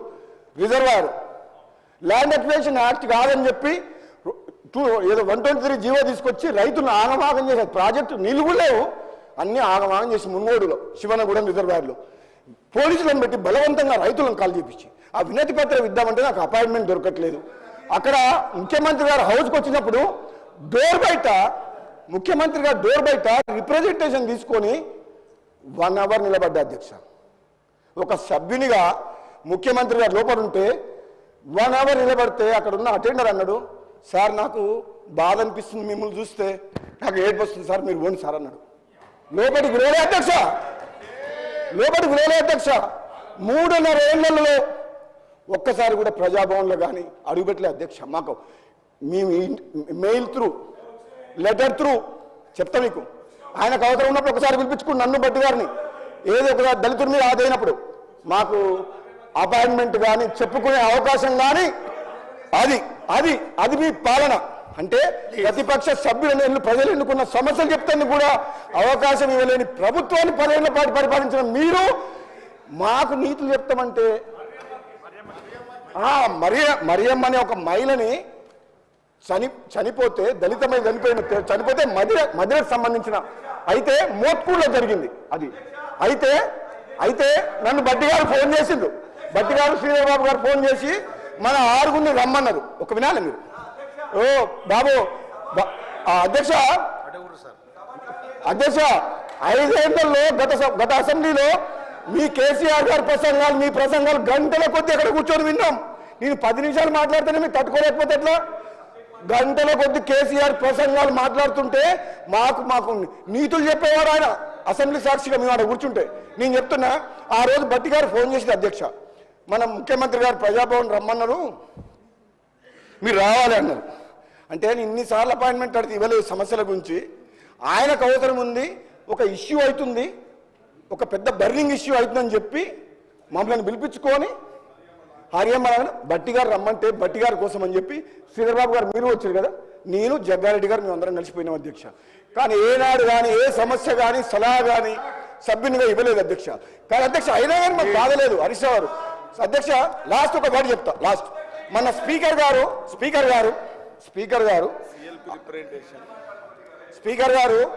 మన ప్రసాద్ కుమార్ గారు అధ్యక్ష స్థానంలో కూర్చున్న రోజు నేను మాట్లాడే అవకాశం వచ్చింది. ఆ రోజు నేను అధ్యక్ష గారు చెప్పిన, అధ్యక్ష గతంలో చాలా దుర్మార్గంగా మాతో ప్రవర్తించిండ్రు, ఎన్నోసార్లు అవమానాలు భరించినాం, అయినా ఈ ప్రజాస్వామ్యం మీద గౌరవం ఉన్న వ్యక్తుల మీద ప్రజల మీద నమ్మకం ఉంది కాబట్టి నేను మాత్రం మీరు కూడా అధ్యక్ష ప్రతిపక్ష సభ్యులకు మంచి అవకాశం ఇవ్వండి, మాట్లాడనివ్వండి, వాళ్ళు ఒక ఉత్తమంగా ప్రతిపక్ష సక్సెస్ కావాలి, మాకు సలహాలు సూచనలు ఇవ్వాలని చెప్పి నేను ఆ రోజు చెప్పడం. మీలాగా మేము చేయము, అంత దుర్మార్గంగా ఈ సభ గౌరవాన్ని కాపాడుతామని చెప్పి ఆ రోజు చెప్పిన వ్యక్తిని అధ్యక్ష. ఆ మాటలు నాకు ఇప్పటికి కూడా గుర్తున్నాయి అధ్యక్ష. అందుకే చెప్తున్నా అధ్యక్ష, ఈరోజు కూడా ఇంతకుముందు మధ్యలో ఇప్పుడు మాట్లాడుతున్నా, ఏ విధంగా అప్పుల పాలైంది, ఎంత ఆగమైంది అనేది మా సభ్యులు బట్టి విక్రమార్క గారు మా వాళ్ళు అందరు చెప్తారు, చెప్పిండ్రు, ముఖ్యమంత్రి వారు కూడా చెప్పిండ్రు. నేను ఒక్కటి మీకు నేను రిక్వెస్ట్ చేశాను అధ్యక్ష, మీ ద్వారా ప్రతిపక్ష సభ్యుల్ని, ఇంకా ప్రజలు మీరు మీరు మీరు మీరు ఏమేం మాట్లాడుతున్నారో మీ చేష్టలన్నీ తెలంగాణ ప్రజలందరూ గమనిస్తున్నారు. మీరు ఇంకా దిగజారి ప్రవర్తిస్తే, మీరు ఇంకా ఈ విధంగా अकबरुद्दीन ओवैसी साहब प्लीज एक मिनट एक second 1 minute sir conclude sir.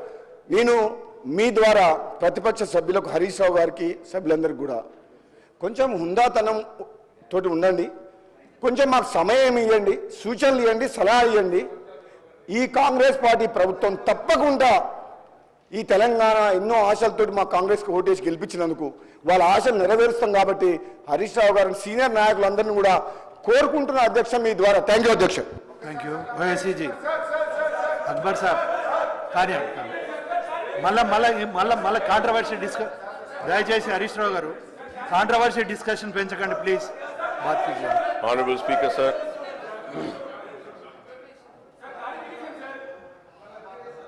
Honorable panel speaker, sir. So I take the opportunity to participate in the short discussion on the outstanding liabilities of the state. We have discussed this issue up to 10 times in the State Assembly. In the first session of the current Assembly in December 2023, we have discussed this issue in the debates on the motion of thanks of the Governor's address, then white paper on Telangana state finances and Telangana state power sector. Again in February 2024, we discussed this issue in the debates on the motion of the thanks for the Governor's address, vote on account on budget, supplementary estimates, white paper on Telangana state irrigation sector, and again in 2 appropriation bills. In the budget session in July 2024, we again debated this issue in the discussion on state budget, demands of various departments and the appropriation bill. In the current session also, Honorable Panel Speaker, sir, we have discussed this issue at length during the question hour a couple of days ago. And then a privilege motion was given, but the note which was tabled, it has not mentioned that this subject is again being taken because of the privilege motion. But Minister for Legislative Affairs had said and come on record that because of the privilege motion, sir. Sir, now, sir, what I really fail to understand, there are 2 things, sir. First and foremost, the important thing is that, sir, when we say that the state finances are in very bad condition and loans are increasing, काफी तकालीफ है, मुसीबत है, सब कुछ है, तो sir, I mean, at least I think, are we not wasting public's money debating the same issue again and again, sir? At least we can save that money and, spend on 6 guarantees. At least we can do that, sir. One is this, sir. The second most important thing is that, sir, there are RBI's figures, there is CAG figures, budget on account figures are there. Sir, I was going through all that. No figures are matching with each other, sir. And in all these debates, sir, there is one thing that we are debating, and the government is trying to convince the opposition parties by saying that कि loans इतने नहीं इतने हैं, corporation के loans भी ले रहे, ये RBI एक लोन का फिगर देता है, उसको गवर्नमेंट एक्सेप्ट नहीं करती है, बोलती नहीं गलत है, हम सब बोलते हैं ये RBI की बुक में ये आया है.